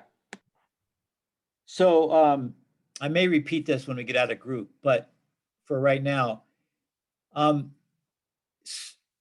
solar, so you've got all these, say you've got 10 modules on the roof. Your array requires 10, you have enough room for 10 modules. So you can connect those modules in two different ways. And this, if anybody's ever played with batteries and little lights and things, you can, DC current, you can connect in series or in parallel configuration. So series means you go from electricity goes into a device to the minus and then comes out to positive, goes to the next device. In this case, we're talking about panels, but it could be anything that's electrified. Then it goes to the negative of the next panel, through the panel to the positive, then to the negative of the third panel. So it goes through each panel. That's called series because they're all in a series. However, you can connect panels in parallel by putting a negative line and a positive line, electrical line, and then connecting each panel to that line, each negative of each panel to the negative line, and each positive of each panel to the positive line. And those will create a different kind of a different configuration of voltage and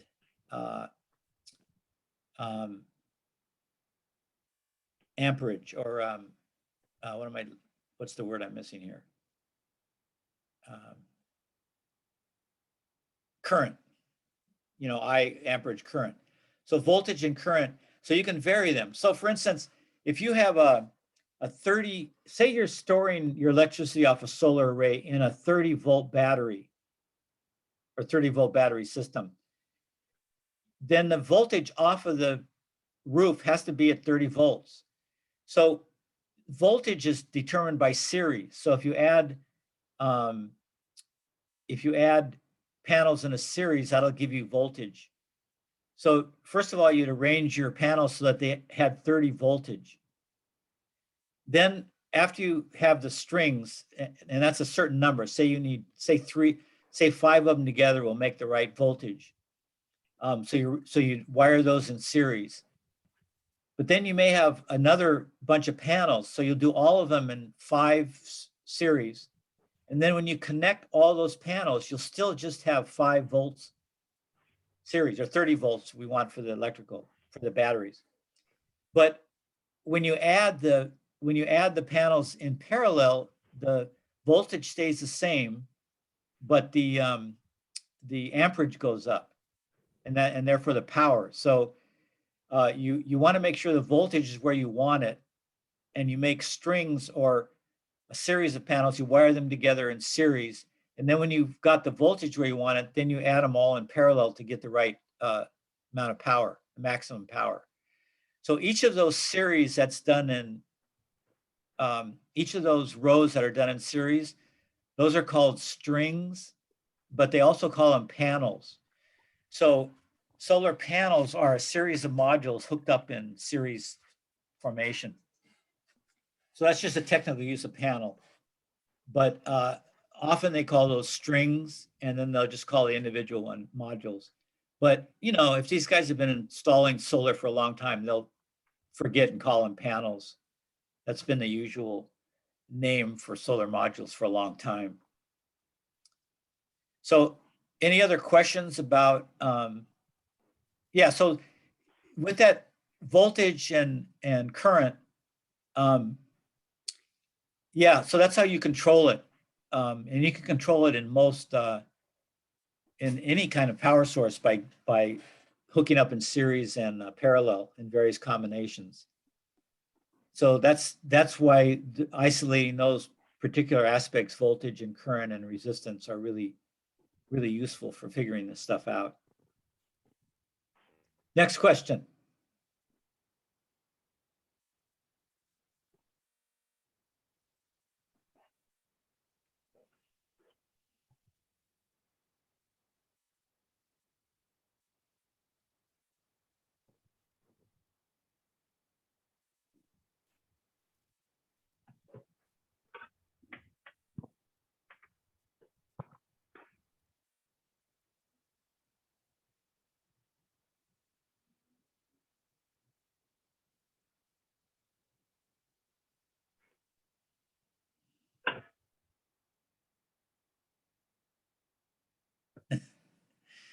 No new questions?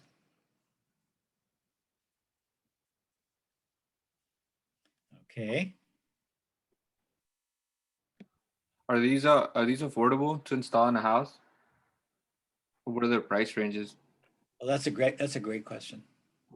Let me get the gallery view here. So I had an installation on my house 3 or 4 years ago, and I think it cost $15,000.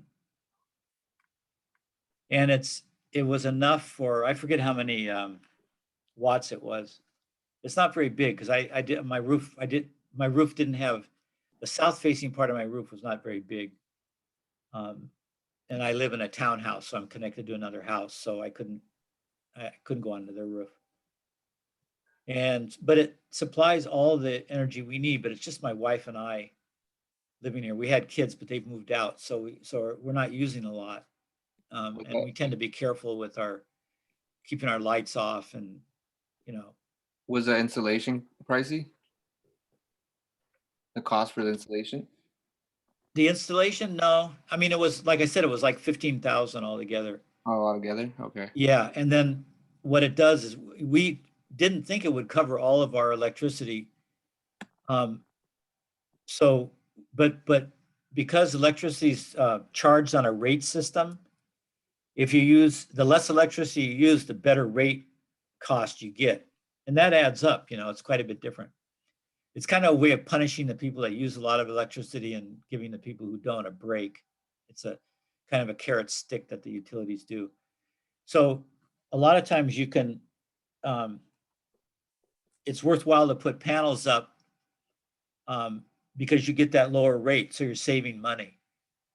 So, so we thought we'd just cut the rate down. I taught solar, so I thought, well, I should have them, and then I can talk to people about it. And so we scraped together that money to do that. And then it turned out that because our kids were away and we were pretty conservative in our electrical use, that it covers most of our need, which was really great. We were really happy. So, but that's a small unit. So they range from 15 to 30,000 for most residential. things that cover most people's. Now, if you have a Volt or a Tesla car that uses electrical charging, that may up your need a bit, right? And then do you just get like a generator or more panels or? Well, if you don't have enough panels and you can connect to the grid like we're doing, and then whatever deficit you have, whatever the roof array doesn't cover, you can just get from the utility company. So that's what most people do. If you want to be totally independent, like we were talking about, and not be on the grid and not be charged by the grid or not suffer blackouts, then you have to use a battery, a storage system. And it costs more because you're also buying batteries, which aren't the end of the world. They're not as costly as the solar modules. But you really have to be careful when you're planning that, because that's the only electricity you have then. If you're independent, you're not able to borrow from the grid if you're short one day. So so there's a whole process for sizing your electrical needs and how much electricity you'll need. And they usually go worst case scenario. So like if you live in Massachusetts, they're going to scale it for the worst weather that has happened in recent times. Because, it could be one of those years where you have a lot of overcast and a lot of snow, and you don't get as much solar. And so if your array is not designed to account for that, you're going to be out of electricity. And if you're not on the grid, you're not going to have any electricity. So you could have an emergency generator, yes. And that would run on gasoline usually. And so you'd pay for the gasoline. It's fossil fuel, so that's not great, but in an emergency, it's not the end of the world. So so you could do a backup with a generator of some kind, but yeah, but usually people that are off the grid are try to size it to the size they need. A lot of people off the grid are in the country, in rural areas, so they have a lot of land. They usually have more land available than in the city. And so they can put land mount, they can just put a array on tilted on the ground on a pole, a couple of poles, or, infrastructure on the ground, and they don't have to worry about their roof space, and they can put the amount they need to be independent totally. Does that answer your question? Yeah. Okay. That's a good question. So, yeah, so, storage is a huge thing.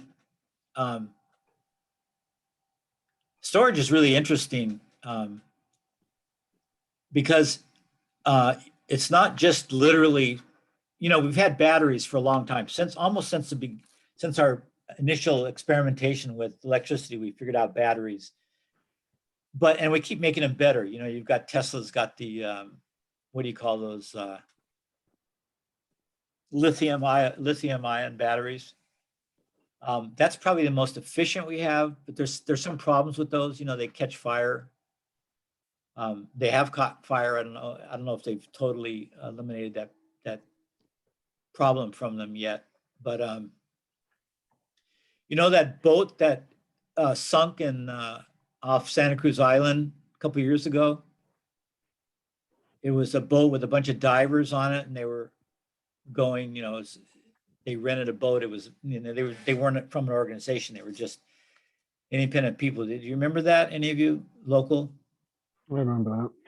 And they're not exactly sure. I mean, they can't say certainly, but they're fairly sure it was people had these lithium batteries for their cameras and various things they were going to use diving, and they plugged them all in one place, in the sleeping area. And they think that some of those batteries sparked and started a fire. And then they couldn't get out, so everybody drowned. Everybody but the crew drowned. So I know they've been working on that, and I don't know if Tesla guarantees their lithium batteries won't catch fire or not, but that was one problem. But then they started realizing that we don't need to just use chemical batteries. There's other ways of storage. So I think what Francisco's talk. Francisco, weren't you talking about the lake off of Route 5? Where they let the water go down to a lower lake and pump it up. Was that you that was talking about that? Hey, Monica. Well, anyway, No. since There's a pipeline from Santa Maria, because Santa Maria sits on a water table. yeah, Like they've been pumping it to San Luis Obispo County, yeah, and they put us on restriction. It's like yeah. we've got water. Yeah.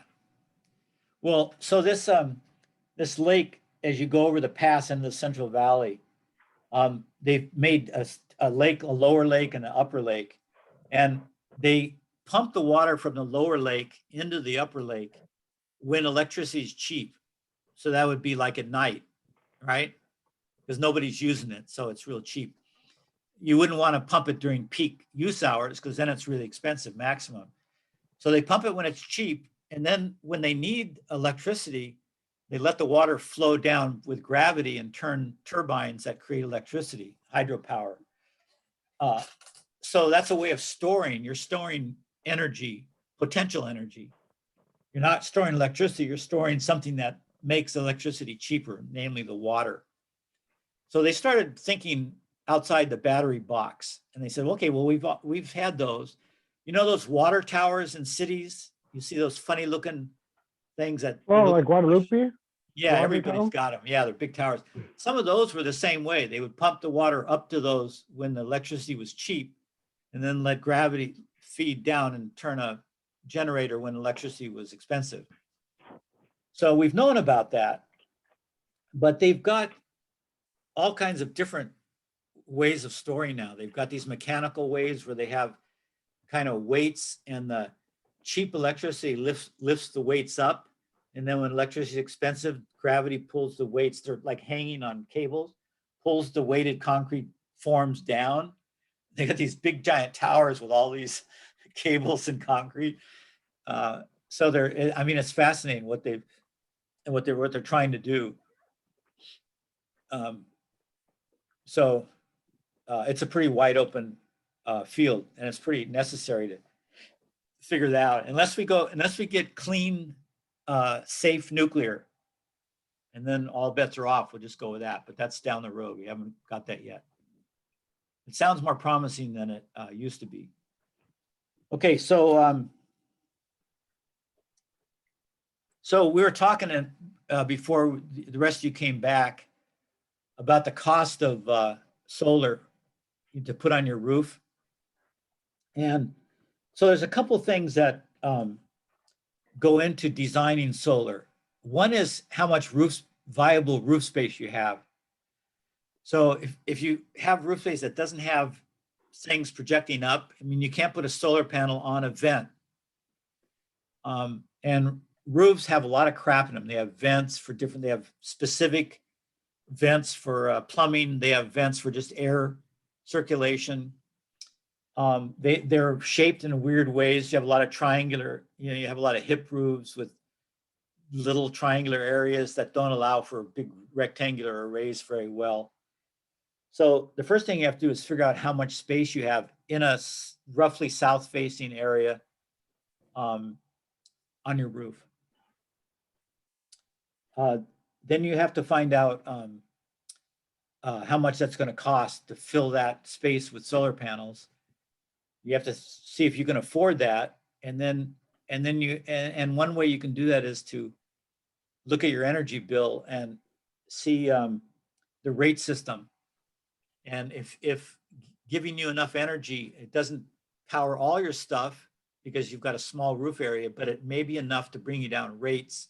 So you're paying the lower rate for electricity, and over a few years, that'll pay off. It'll cancel out the cost of the installation and then give you cheaper electricity from then on. Now, the other great thing is they figured out a way to lease systems. Instead of buying the solar system, you can lease it. So you contact a company, they'll put the solar panels on your roof for free. They won't charge you for that. But then what you do is you sign a contract, and the company that installed the solar panels takes a percentage of that electrical savings that you get.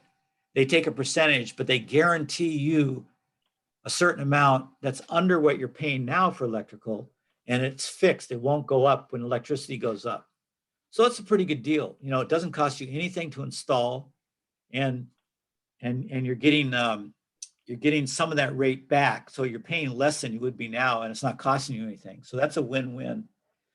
If you buy a system, you get all of the savings, and over time, you have to pay off the installation. So it'll take you a few years, maybe 5 years. And then after that, you're getting all of the electricity. You own it all because it's your panels you've paid for, and you don't need to give any to the installers on a lease arrangement. So you have to own a roof if you want to do it. I mean, if you're renting space, which a lot of us are, you can ask your landlord if he wants to do it. If he doesn't pay utilities, but you pay him, he probably won't want to do it because he doesn't make any or make or lose money from utilities because you're paying for him. But some arrangements are that the renters get some of their utilities paid, and in that case, it might be good for the landlord. So don't give up automatically if you're renting. Explore it a little bit and see what's possible. We talked about the shading analysis.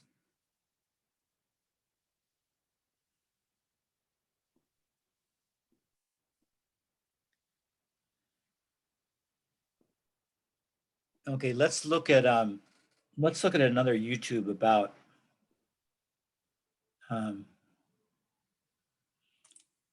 installing.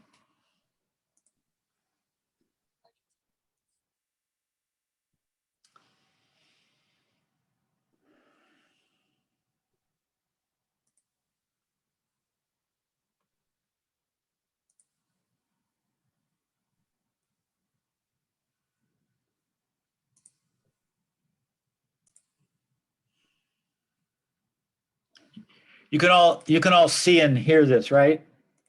Most of my customers, I'd say 98% of my customers, install these systems themselves, whether they're grid tied or off grid. Wait.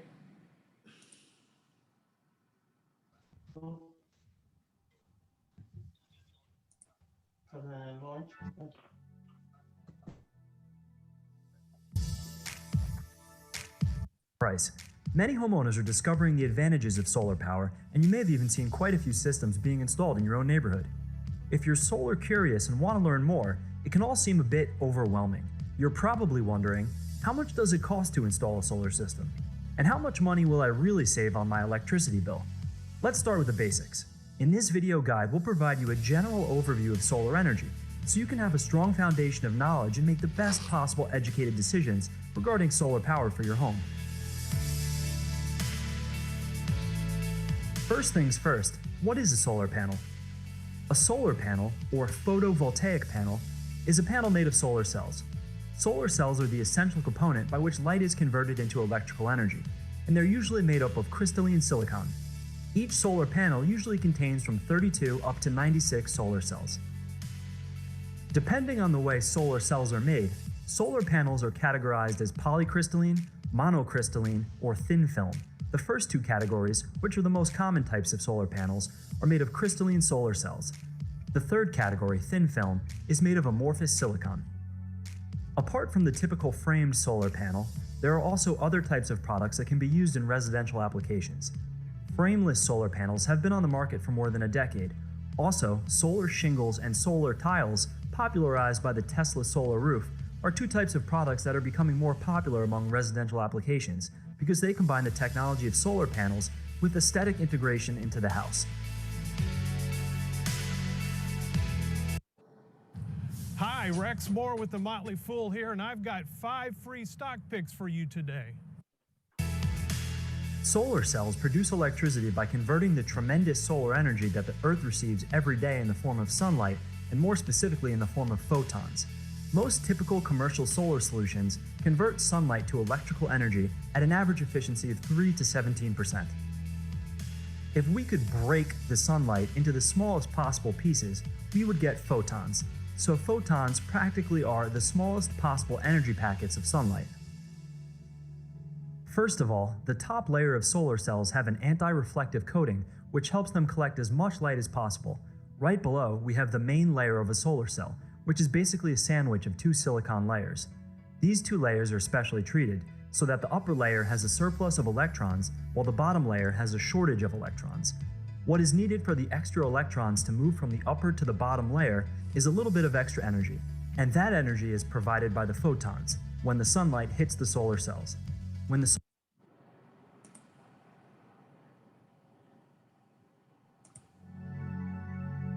Sorry. cells. The third category, thin film, is made of amorphous, converts sunlight to electrical energy at an average efficiency of 3 to 17%. If we could break the sunlight into the smallest possible pieces, we would get photons. So photons practically are the smallest possible energy packets of sunlight. First of all, the top layer of solar cells have an anti-layers, shortage of electrons. What is needed. So this is the picture. Took me a while. This is the picture I want to show you. Here's a commercial building or an apartment building. It's hard to tell, but they often have flat roofs like this. And that's excellent for solar, especially if you're in an area where the flat is fairly decent. You can also tilt these up on mechanical frames so that they're facing a better angle if you need to. But look at all that flat space you can put solar on. That's a huge amount. That could maybe power everything in this building. So, cities have flat roofs everywhere. And, that's a really important place to put them because there's nothing else going on up there. It's wasted space. So if we could just do that, that would really be helpful. Wouldn't the reflective surface of the solar panels eventually create their own problems? Because like reflective surfaces are amplifying, and I felt that effect at the top of a greenhouse on the Windset farms on Black Road in Santa Maria, when I had to put up the line and then the sticky paper for the white flies that would occasionally germinate. So there were solar panels there? No, I'm not saying that the solar panels.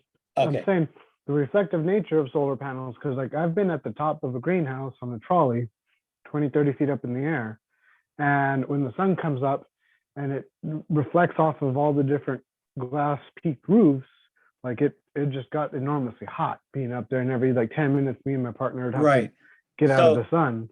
So the reflective nature of solar panels reflecting energy back. Okay, so let me address that doesn't no, so usually dark color things absorb sunlight. So now they're realizing that aside from solar panels, if you have a dark colored roof, and a lot of our shingles for aesthetic reasons were darker colors, weren't white, those roofs absorbed a lot of heat and made the houses hot. So now for insulating purposes, if you live in an area that gets hot in the summer, people are recommending lighter shingle roofs. In industrial, you can do whatever you want because nobody sees it. So you notice this roof is light. So that's reflecting light away from the roof. So if you're standing on the roof, you will feel the reflection of it. But darker things absorb, and solar panels absorb. And in that video we just saw a few minutes ago, they talked about that they have this glass layer on top, which especially attracts the sun and doesn't reflect it. It's an absorbent layer. It's made that way, so they absorb. And panels do get warm underneath, so they're made. You have to have them off the roof by about 3 to 6 inches to allow air to get under there. Just because when they heat up, they don't work as well. So they work better in cold climates with a lot of sun. But yeah, there's no problem with overheating with the panels because they'll absorb the heat and it won't go into the building. It'll just turn itself to electricity and be dissipated. of extra energy, and that energy is provided by the photons when the sunlight hits the solar cells. When the solar panels are exposed to light, electric current is generated. The more sunlight hits the solar panel, the more electricity is produced. That means that during cloudy, rainy, or snowy days when sunlight is reduced, solar panels still produce some electricity, but it's limited compared to the electricity produced during a sunny day. Solar panels definitely do not generate electricity during the night, but you can store excess energy collected during the daytime in a large battery. It's important to place solar panels somewhere where the sunlight can hit them directly and not be obstructed by sources of shade like trees. So there's a ground array there. And so if you had plenty of land, you could just put this, not far from its use and tilt it the way you want. That's a pretty simple thing, but most of us don't have that extra land to do that. In order to have a complete system that will produce electricity for your home, you need the following components: solar panels, solar panel mounting structures, an inverter, an electrical panel with the necessary switches and circuit breakers, DC and AC electrical cables, and the power meter. Now let's break down these individual components. As we explained before, the solar panels generate electricity when they are exposed to light. More specifically, they generate DC electrical current. But in order to use the electricity produced by the solar panels, we need to have AC electrical current, alternating current, which is the type of current used by your home and by the power grid. So we need an inverter. An inverter converts the DC electricity generated by the solar panels into the alternating current. The solar panels are connected to the inverter not one by one, but in groups that are called strings. In order for the AC electrical current to be distributed to the grid or to the house, an electrical panel with the necessary switches, circuit breakers, and wiring must be installed, while a power meter is used to measure the electricity produced from the installed photovoltaic system. Many modern systems have handy apps for your phone, so you can see exactly how much energy you're producing. Quite satisfying. Generally, residential solar systems are separated into two main categories: off-grid and on-grid. In the case of an off-grid system, the electricity generated by the solar system will be used to cover 100% of the electrical usage of a home, since the house is not connected to the electrical grid, the power company, at all. This can be accomplished by using large batteries that will store any extra electricity produced during the day. The main disadvantage of an off-grid system is its cost, since the use of batteries increases the cost about 20 to 30% compared to an on-grid system. Many jurisdictions do not allow you to operate your residence off-grid, so you'll have to check. Give me just 1 minute and I'll show you how to ethically steal the breakthrough new method I've used. Sorry. In an on-grid system, the house where the solar panels are installed is connected to the main power grid. Electricity generated by the solar panels can either cover the electrical needs of the house, or when you produce more electricity than needed, it's sent to the power grid. This leads us to net metering. With net metering, your monthly electricity bill is calculated both ways, based on the net of your overall energy consumption and the monthly output from your solar panels. If you're producing more energy than you're using, the utility company will actually pay you. For example, if your solar panels have overproduced 3,000 kilowatt hours on sunny days and you have consumed 4,000 kilowatt hours from the grid on dark nights, you will get billed only for 1,000 kilowatt hours. In some cases, net metering policies actually pay a higher rate for the electricity that's produced from your solar panel system than what you pay to purchase the electricity from the grid. How much you actually save depends on a number of factors, the most important of which include, of course, how much electricity your home or business uses. The average annual electricity consumption for a US residence was 10,766 kilowatt hours, an average of 897 kilowatt hours per month. And a typical domestic solar installation aims to offset 70 to 90% of your monthly usage. Of course, the exact savings on your electricity bill depends on other factors. If your family has electric cars that need daily charging, your electricity requirements might be much higher. Where you live matters a lot. Sunnier is better. For example, a 5 kilowatt installation consisting of 20 solar panels can produce approximately 8,000 kilowatt hours every year if your house is in a hot and sunny state like California. But the same system will only produce approximately 6,000 kilowatt hours every year if your house is in a less sunny state like Connecticut. That means that a 5 kilowatt system could offset between 60 and 80% of your electricity bill depending on how sunny your region is, based on an average annual electricity consumption of approximately 10,000 kilowatt hours. There's a great online tool where you just plug in your address and it calculates how much electricity you can generate and how much money you can save on your electric bill. I've linked to that in the description below. The available surface on your roof, the unshaded part with the appropriate orientation, determines how many solar panels you can install and consequently your savings. A simple case to have in mind is that you need roughly 350 square feet in order to install 20 solar panels, which would have a total power of 5 kilowatts, an average size solar system in the US. That tool I just mentioned actually allows you to select your roof on Google Maps and it factors it into the calculations. The inclination and orientation of your roof are also important. To produce maximum electricity. So see these, forget what they call them, these mounting systems. There's a whole bunch of different type for tilting and for flat. And that's a good part of what you do when you're a solar installer. You mount those systems and then you add the panels to those, and then you make the electrical connections. Bring it down to the house. The solar panels should face south, and your roof should have an inclination in which the sunlight hits vertically on average during the whole year. The more you go up north, the steeper the incline of your roof should ideally be. In 2019, the average cost of a residential solar panel is $299 per watt. So with an average solar panel system size of 5 kilowatts, you're looking at an average cost of $14,950 before any tax credits or incentives.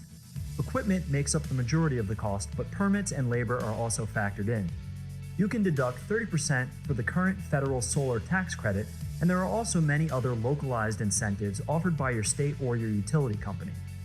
These prices of course vary depending on the brand of solar panels, the size of your installation, your installer, and also on your state, but this is just to give you a rough idea of what to expect. The best way to get a good price on solar is to compare quotes from many different installers, and there are some great services for that which have also been linked below. Hey, Jeremy Finlay here. I'm going to show you how to condense 24 months of marketing effort and results into just 20. Based on the parameters we've already mentioned, like cost, electrical consumption of your house or business, how sunny your region is, a solar energy system provider can help you determine which would be the ideal system for you in order to save as much as possible on your electrical bills. Don't forget that there are many choices regarding brands of solar panels and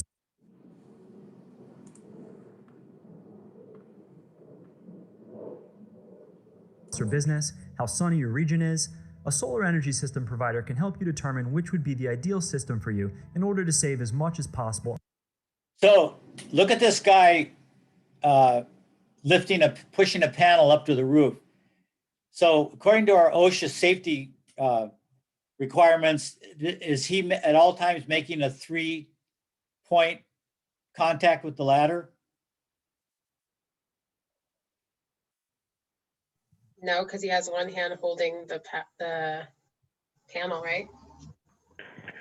Yeah, if he only had one hand, he would, no, it still wouldn't do it, right? Because when he starts to step up, one foot's not going to be touching. He's going to have one hand on this. Yeah.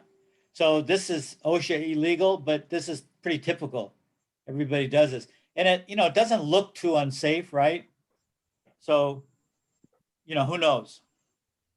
Well, what if you were like handing it to another guy at the top, like, and then going all the way up? Would that be approved, like OSHA approved? Yeah, probably if you just went a few feet up. Depends on how high this roof was.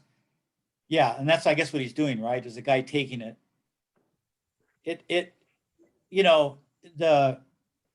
The danger of a non 3-point contact is that you could fall, right? You're not hanging on enough. But if you're only going up a few feet, then your fall is only going to be 6 feet, may not be so bad. So I don't know what OSHA would say. I mean, they have to be practical. The thing is, they're not there to, you don't know how it's going to end up, right? If you don't follow that rule, you could abuse it in every kind of way there is and really do some stupid stuff. So it's hard to say, but I just thought it'd be worth on your electrical bills.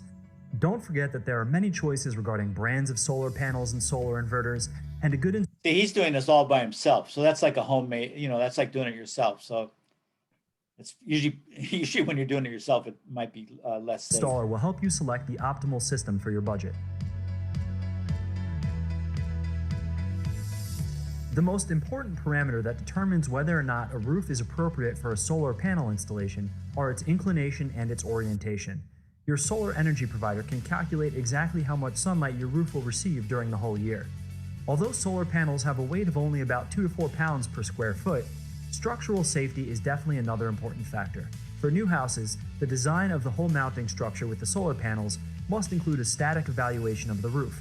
For existing homes, the service of a professional structural engineer is required in order to carry out an inspection of the roof structure and do a calculation of the structural loading capacity. As there are practically no moving parts in a solar installation, minimal maintenance is required. However, routine maintenance is needed in order to ensure the system is performing properly. Solar panels require routine inspection for signs of damage, buildup of dirt, or shade encroachment. Although solar panels are usually designed and installed in order to be cleaned by rainfall, they should be cleaned manually if there's a buildup of dust or any other obscuring material. Periodically, system mounting structures must be checked for corrosion in order to ensure the photovoltaic system is safely secured. Also, any solar system connected to the electrical grid of a house is an electrical installation, so a licensed electrical engineer should be appointed periodically to ensure electrical safety. To sum it up, here are some pros and cons of solar systems. A true renewable energy source. Reduce your electricity bill and provides insurance against rising power prices. Low maintenance cost. Financial incentives from the government. They operate quietly with no moving parts and emit zero pollution. They have a long service life and reliability in operation. Initial costs, but marginal cost drops to zero once the price of installation is paid off. Weather dependent, so it is an intermittent energy source and cannot be relied on in critical applications. Energy storage systems to smooth demand and load like the Tesla Powerwall are expensive. Are you ready to go solar? Check out the link in our description and input your address to quickly estimate the solar potential of your home. If you have any questions about solar, feel free to ask us in the comments below and we'll do our best to get to as many as we can. This concludes our video featuring some basics about solar panel systems for homes. If you found this video helpful or interesting, please subscribe to our channel. Thanks for watching and have a great day.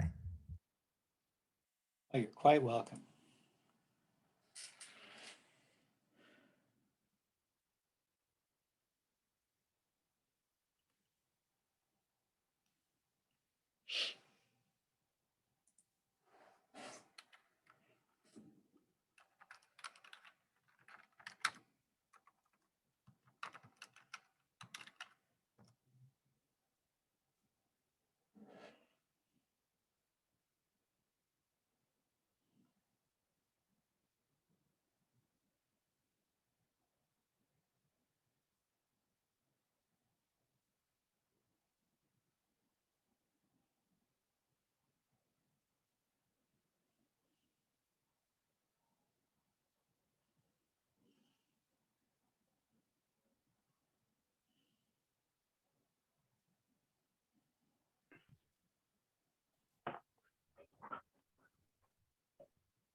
Okay, I'm trying to find a storage.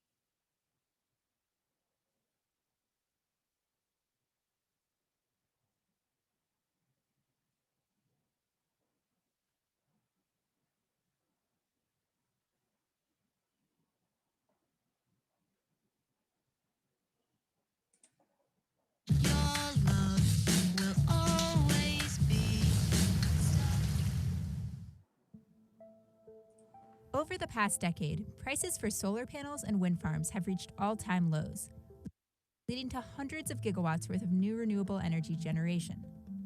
As the saying goes, though, the wind isn't always blowing and the sun isn't always shining. If, for example, it's a beautiful sunny day and we've got a superabundance of electricity, we can't use it. The question of how to firm renewables, that is, ensuring there's always energy on demand, no matter the time of day or weather, is one of the biggest challenges in the industry. We need a good way to store energy for later, and the main option right now is lithium-ion batteries. You see them in products like Tesla's home battery, the Powerwall, and utility-scale system, the PowerPack. But though lithium-ion is dropping in price, experts say it will remain too expensive for most grid-scale applications. To get to battery for the electrical grid, we need to look at a further cost reduction of 10 to 20x. Right now, lithium-ion batteries just can't store more than 4 hours worth of energy at a price point that would make sense.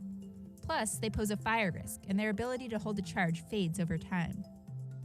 To address this, there's a cadre of entrepreneurs experimenting with a variety of different solutions. Now we're seeing flow batteries, which are liquid batteries, and we're seeing other forms of storage that are not chemical or battery-based storage. And each has serious potential. We looked at materials on the periodic table that were actually going to be cost competitive from day one. Primus Power's flow battery is a workhorse. Thermal energy storage has a pretty unique opportunity to be extremely low cost. Our solution will last 30 plus years without any degradation in that performance. Which technologies prevail remains to be seen, but one thing is clear. For renewables to truly compete with fossil fuels, we need to figure out a better way to store energy.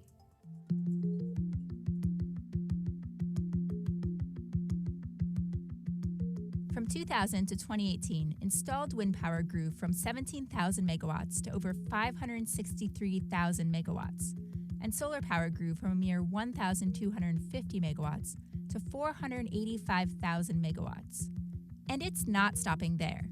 Renewables are expected to grow an additional 50% over the next 5 years. We know today that solar PV and wind are the least expensive way to generate electricity. In particular, the price of solar photovoltaics has plummeted far faster than all forecasts predicted, after China flooded the market with cheap panels in the late 2000s. All the Wall Street analysts did not believe that solar was going to ever stand on its own without subsidies. Well, a few years later, even the most conservative analysts started realizing that actually solar was going to become economic in most parts of the world pretty quickly. And as solar's gotten cheaper, so too have lithium-ion batteries, the technology that powers electric vehicles, our cell phones, and laptops. And thanks to improved manufacturing techniques and economies of scale, costs have fallen 85% since 2010. Now, wind or solar plus battery storage is oftentimes more economical than peaker plants, that is, power plants that only fire when demand is high. Tesla, for example, built the world's largest lithium-ion battery in Australia, pairing it with a wind farm to deliver electricity during peak hours. But this doesn't mean lithium-ion is necessarily economical for other grid applications.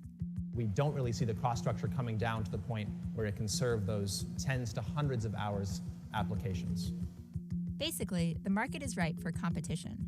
There are dozens of chemistry being looked at today. There are hundreds of companies working on scaling up and manufacturing new battery technology.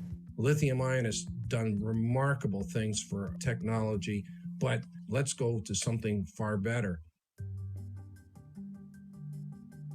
One of the main alternatives being explored is a flow battery.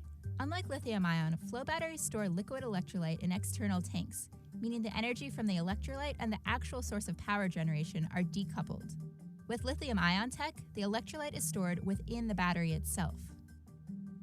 Electrolyte chemistries vary, but across the board, these aqueous systems don't pose a fire risk, and most don't face the same issues with capacity fade. Once they scale up their manufacturing, these companies say they'll be price competitive with lithium-ion. Hayward, California-based Primus Power has been working in the space since 2009 and uses a zinc bromide chemistry.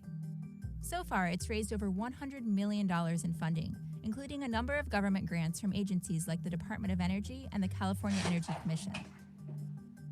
Primus's modular energy pod provides 25 kilowatts of power, enough to power 5 to 7 homes for 5 hours during times of peak energy demand, and for 12 to 15 hours during off-peak hours. Most systems use multiple energy pods, though, to further boost capacity. The company says what sets it apart is its simplified system. So instead of 2 tanks, which every other flow battery has, Primus only has 1. And we are able to separate the electrochemical species by taking advantage of the density differences between the zinc bromine and the bromine itself and the more aqueous portion of that electrolyte. To date, Primus has shipped 25 of its battery systems to customers across the US and Asia, including a San Diego military base, Microsoft, and a Chinese wind turbine manufacturer. It expects to ship an additional 500 systems over the next 2 years. Future customers are either independent power producers that are doing solar plus storage at the utility scale or larger commercial enterprises. Also operating in this space is ESS Inc., an Oregon-based manufacturer of iron flow batteries founded in 2011. Its systems are larger than Primus Power's. They're basically batteries in a shipping container, and they can provide anywhere from 100 kilowatts of power for 4 hours to 33 kilowatts for 12 hours, using an electrolyte made entirely of iron, salt, and water. When we came into this market, we wanted to come into it with a technology that was going to be very environmentally friendly. It was going to be very low cost. It didn't require a lot of volume on the production line to drive down costs. ESS is backed by some major players like SoftBank Energy, the Bill Gates-led investor fund Breakthrough Energy Ventures, and insurance company Munich Re. Having an insurance policy is a big deal, since it will make risk-averse utility companies much more likely to partner with it. So far, ESS has 6 of its systems called energy warehouses operating in the field, and plans to install 20 more this year. It's also in the process of developing its Energy Center, which is aimed at utility-scale applications in the 100 megawatt plus range. That would be 1,000 times more power than a single energy warehouse. We're planning to be at 250 megawatt hours of production capacity by the end of this year, which is probably a little over 10 times the capacity we had last year. And then eventually getting to a gigawatt hour of production capacity in the next couple years. So far, key customers include Pacto GD, a private Brazilian energy supplier, and UC San Diego. But for all their potential, flow battery companies like Primus and ESS Inc. still aren't really designed to store energy for days or weeks on end. Many of those flow battery technologies still suffer from the same fundamental materials cost challenges that make them incapable of getting to tens or hundreds of hours of energy storage capacity. Other non-lithium-ion endeavors, such as the MIT spin-off Ambri, face the same problem with longer duration storage. Form Energy, a battery company with an undisclosed chemistry, is targeting the weeks or months-long storage market, but commercialization remains far off. So other companies are taking different approaches entirely. It's okay to have questions. I'm wary that there isn't enough information. It's okay to be excited or worried or both. Ready for your shot? Yes, I've been waiting for this day. Let's get you there. Let's get to immunity.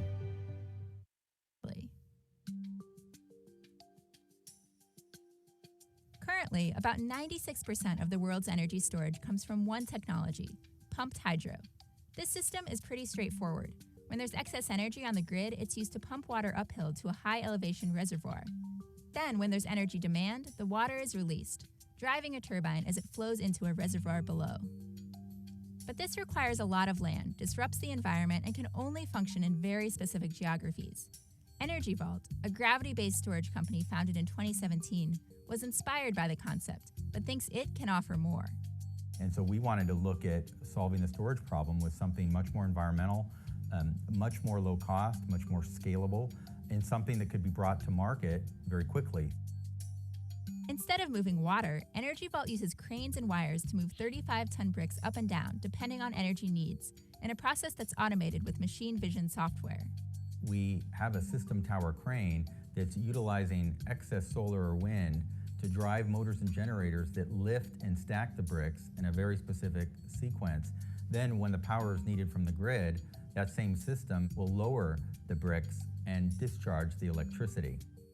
This system is sized for utility-scale operation. The company says a standard installation could include 20 towers, providing a total of 350 megawatt hours of storage capacity, enough to power around 40,000 homes for 24 hours. Some of our customers are looking at very large deployments of multiple systems so that they'll have that power on demand for weeks and months and whenever it's going to be required.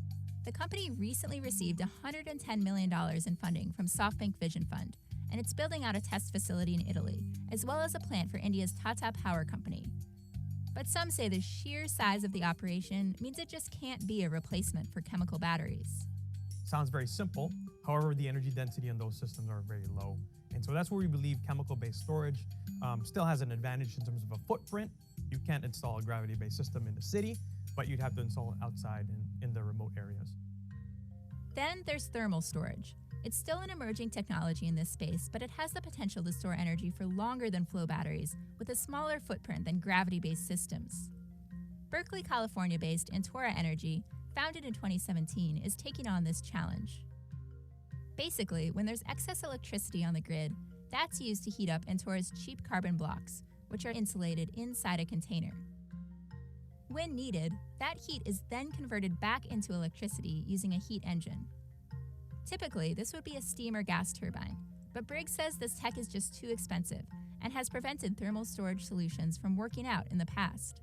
So Antora has developed a novel type of heat engine called a thermophotovoltaic heat engine, or TPV for short, which is basically just a solar cell, but instead of capturing sunlight and converting that to electricity, this solar cell captures light radiated from the hot storage medium and converts that to electricity.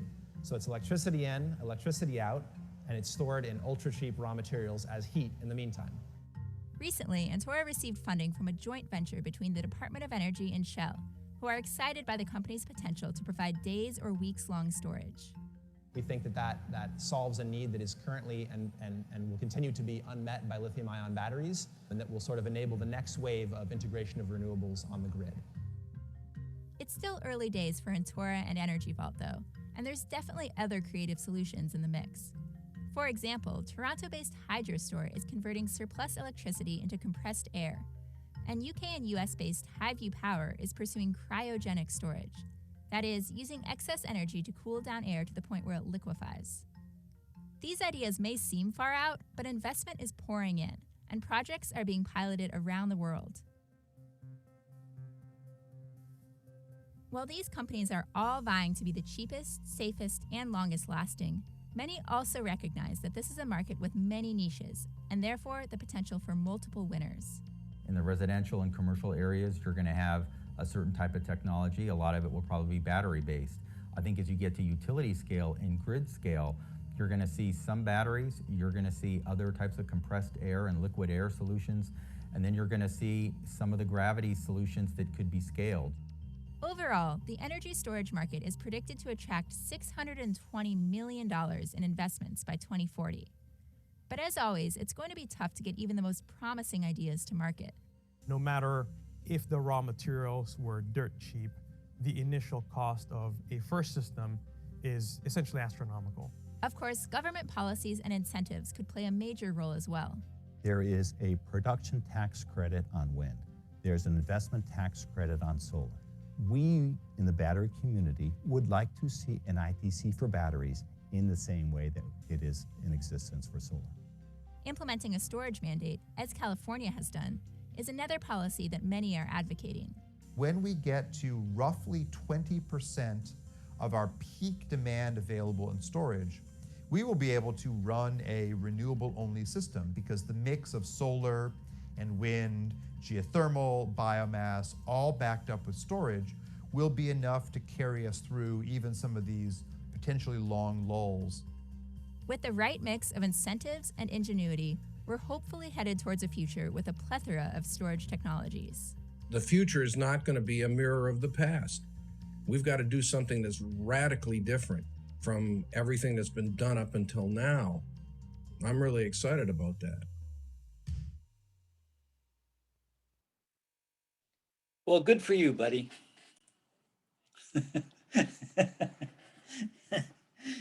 I'm a little excited about it, not as much as he is. So,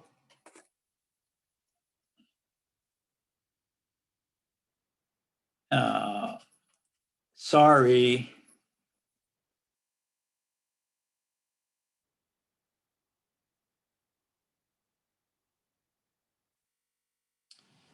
So if you're a techie and you're interested in technology, that's pretty fascinating. That one where they had the concrete blocks on cranes mimicked they got it from the idea of pumping the water up. It's just unbelievable how people can take a metaphor and run with it like that. Yeah, I mean, the one thing about the one thing, and a lot of those are US companies, not all of them, but the US is really good at that kind of technology. We've got really good minds in our think tanks, and but you know, did you see how much computerized and fine technology, their electronics there were in all those systems? Oh, it's so complex, and what if somebody, what's the word, crashes, when you get in a computer system, you hacks the system. That's the word I want. All that's vulnerable to that. So it's always scares me that we keep going in that direction before we're secure. But that whole storage viewpoint that we just saw is all based on intermittent renewables that need storage, like wind and solar. And so we showed it because this was a solar class. But the stuff on nuclear, I wish I had time and it was relevant. I mean, it fit into our content to look at some of the nuclear ideas. They're busting forth, and the big problems with nuclear, like I said before, have been danger, to the people working in the plant, to a meltdown and affecting the environment, and storage. And they think with thorium, which is like uranium, but it's not as nasty, and it's more plentiful and it's cheaper to get. They think with thorium, they can actually build reactors that are both safe and safe for storage and safe in operation and won't have those kind of meltdowns. So the old reactors, the uranium and plutonium, are really expensive, and they're probably too expensive to consider realistic for a resurgence of nuclear. But new, smaller reactors that don't have containment issues and have solved the storage problems, I mean, I'm excited about that. If that's true, if what they're saying is true and possible, that's just a great way out, because we don't need to even think about storage. We evade all that money we're putting into storage. We have constant flow of juice. We don't have the environmental problems of solar and wind. So it actually is it's the most green solution. The question is whether they can really deliver what they're promising, what they think they can invent. So we'll wait and see. I mean, in terms of all the ideas out, it's the best, I think, because it solves all those problems. But whether they can come up with something, the thing that was really interested me in these films on thorium and other new nuclear models was the information they got from Chernobyl and the Japanese Fukushima. And they said that the deaths were totally overrated. They had I don't think they attribute any death in Japan to Fukushima. And they didn't, there was 50 people that died from Chernobyl. And the cancer rates, they said, were overrated. And a lot of them weren't serious. Thyroid cancer is totally treatable. And when this guy that's kind of one of the leading figures in this pro-future nuclear vision, he did a lot of research, and he said, if you research all the medical statistics from those areas, the government totally overblew the reaction to it and scared everybody. And I don't know if that's true, because this guy may not have all the data either. This is a few people talking, but it's worth looking into that, because if we're being misled by the media and whoever delivers our statistics, that's a serious thing. We may be missing solutions that aren't as bad as we thought. So, I'm guilty of that. I looked at Fukushima, and, a whole portion of Japan's unusable, and there could be effects on the fishing industry, and it all seemed like a nightmare.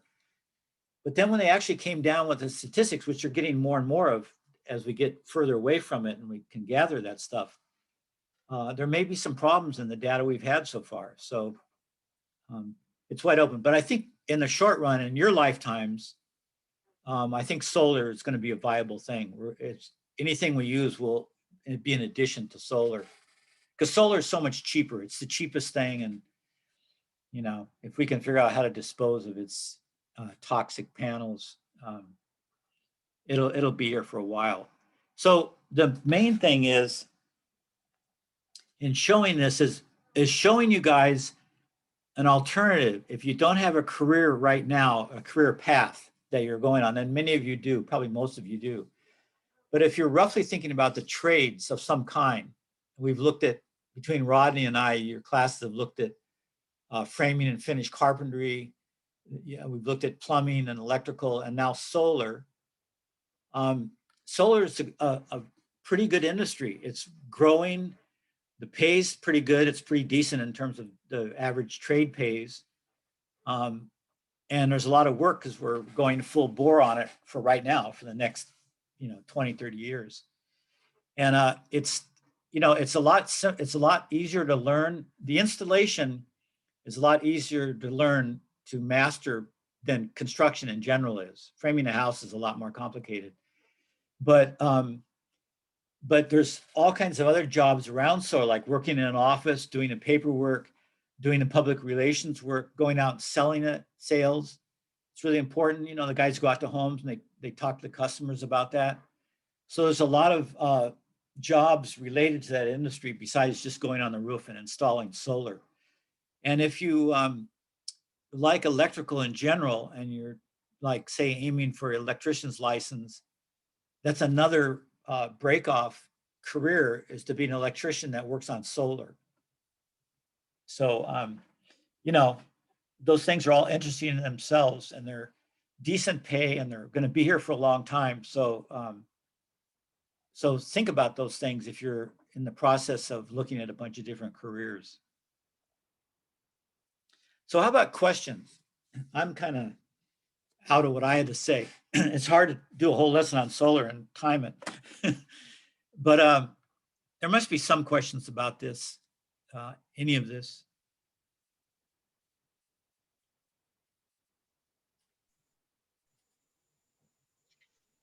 Would it be a good idea to invest in the emergency generator that has the adapters for solar panels?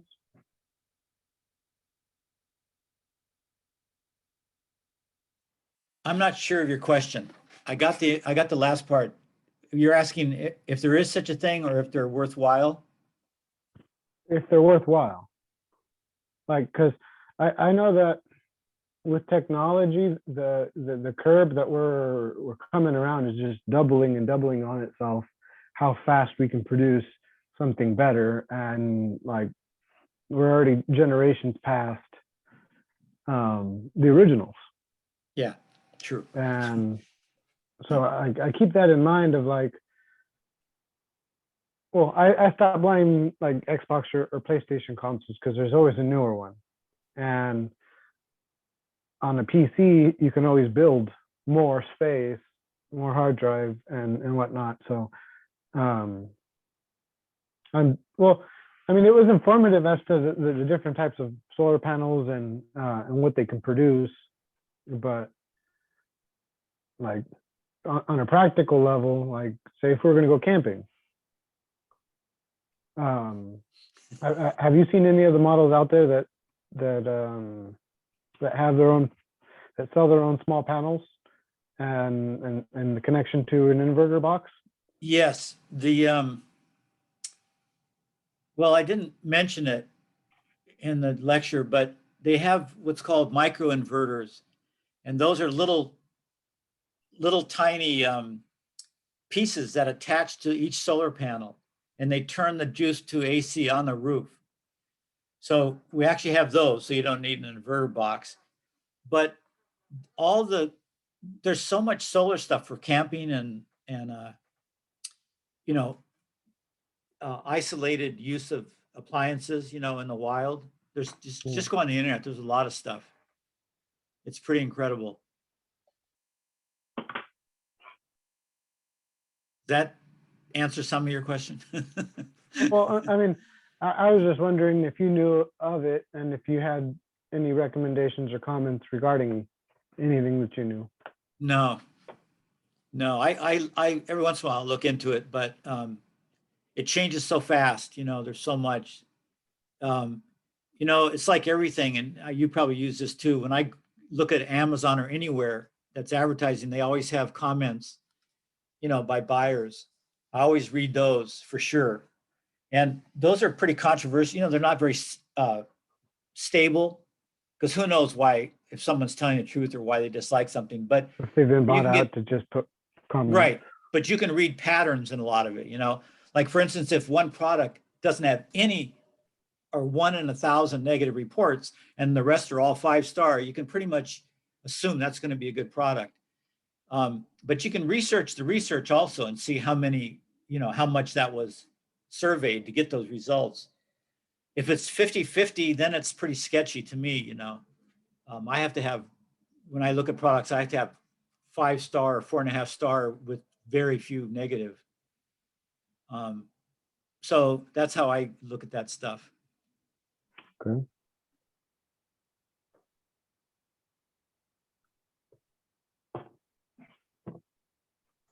I have a question yeah. in terms of like the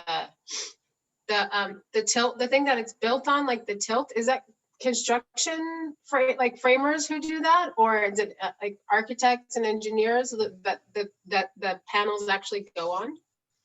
No, the solar companies design that and they install them with the. Oh, okay.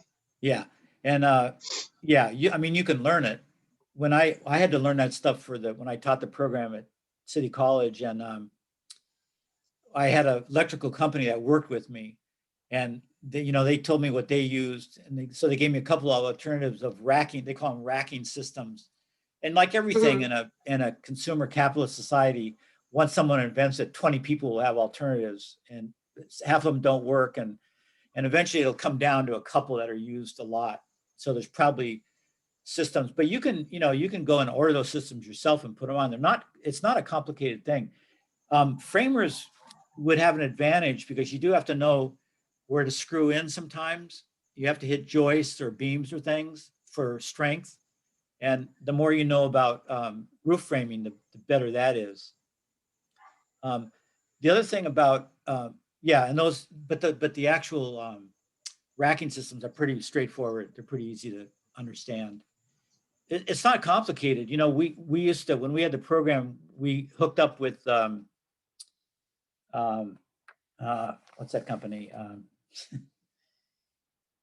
Grid.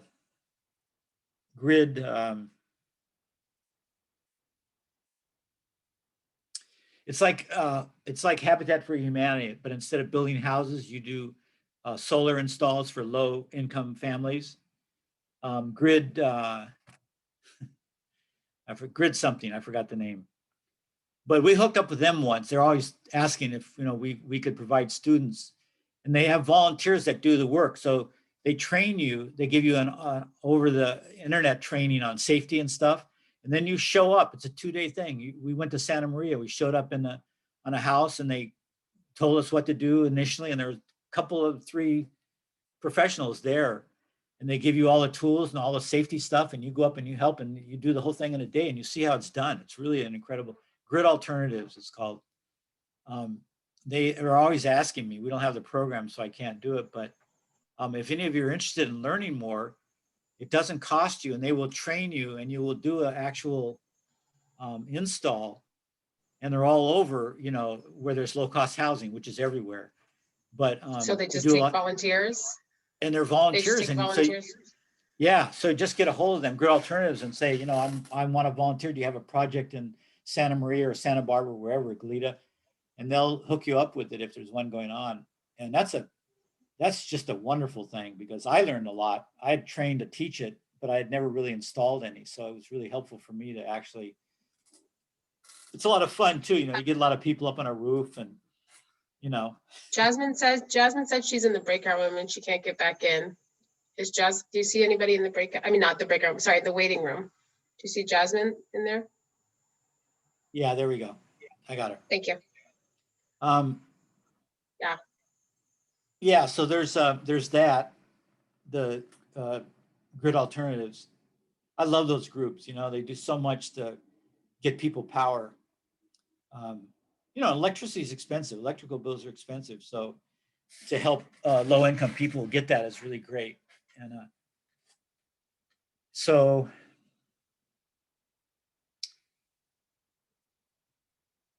yeah, so that was your question was about the racking system.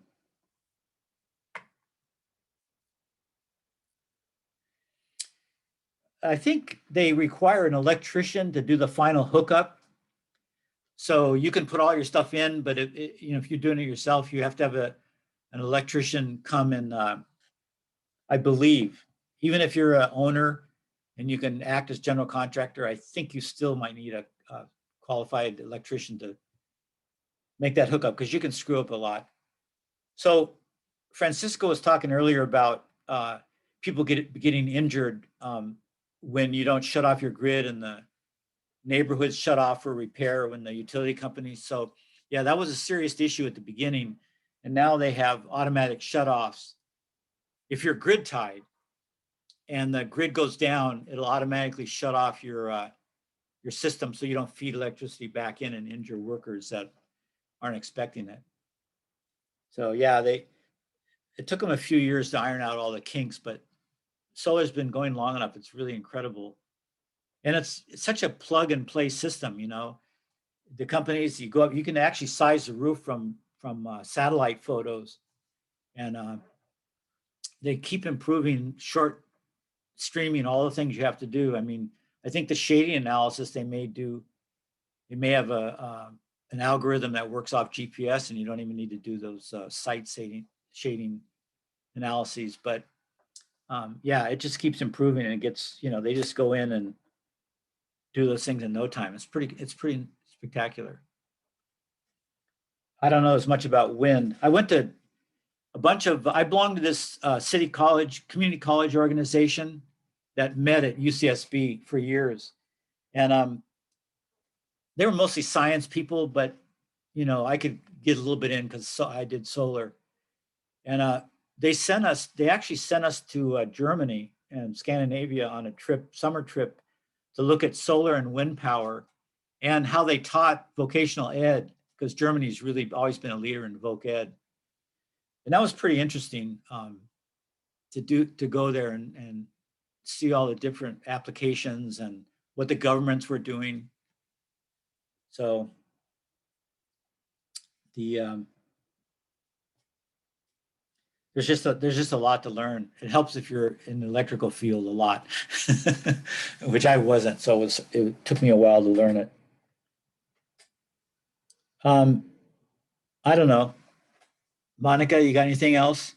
Oh, I know what I wanted to say. Next week, we're going to start the math in my class. This week, Wednesday, sorry. This Wednesday, and then we have 2 classes next week. Each of these last units are three classes. And if you can remember to bring your calculators, if you have a calculator to class Wednesday, a lot of you have apps on your cell phone, so that would be sufficient. But if you don't have a cell phone or you don't use that one and you have, you know, I have one of these little funky calculators. I wouldn't go out and buy one because money's scarce these days. They're pretty cheap. Staples, you know, these are pretty cheap, but nevertheless, you know, if you have a cell phone, use that. And the one thing about these calculators is if you have a lot of these calculators are tax calculators, because that's where most people use it. And most people that do their tax themselves use one of these. If you work for a big tax company, they have apps that go on computers that do your tax, so they don't even use these. But if you use these, make sure it's got a square root function. Do y'all know what that is? Square root. Can you see my? And let's see if I can point to it backwards. I'm not very coordinated this way. Right there. Square root sign, y'all see that? Yeah? Yeah, okay. So the tax calculators look just at, they sell, the same company makes these both. The tax ones don't have a square root. And in building, square root's really important.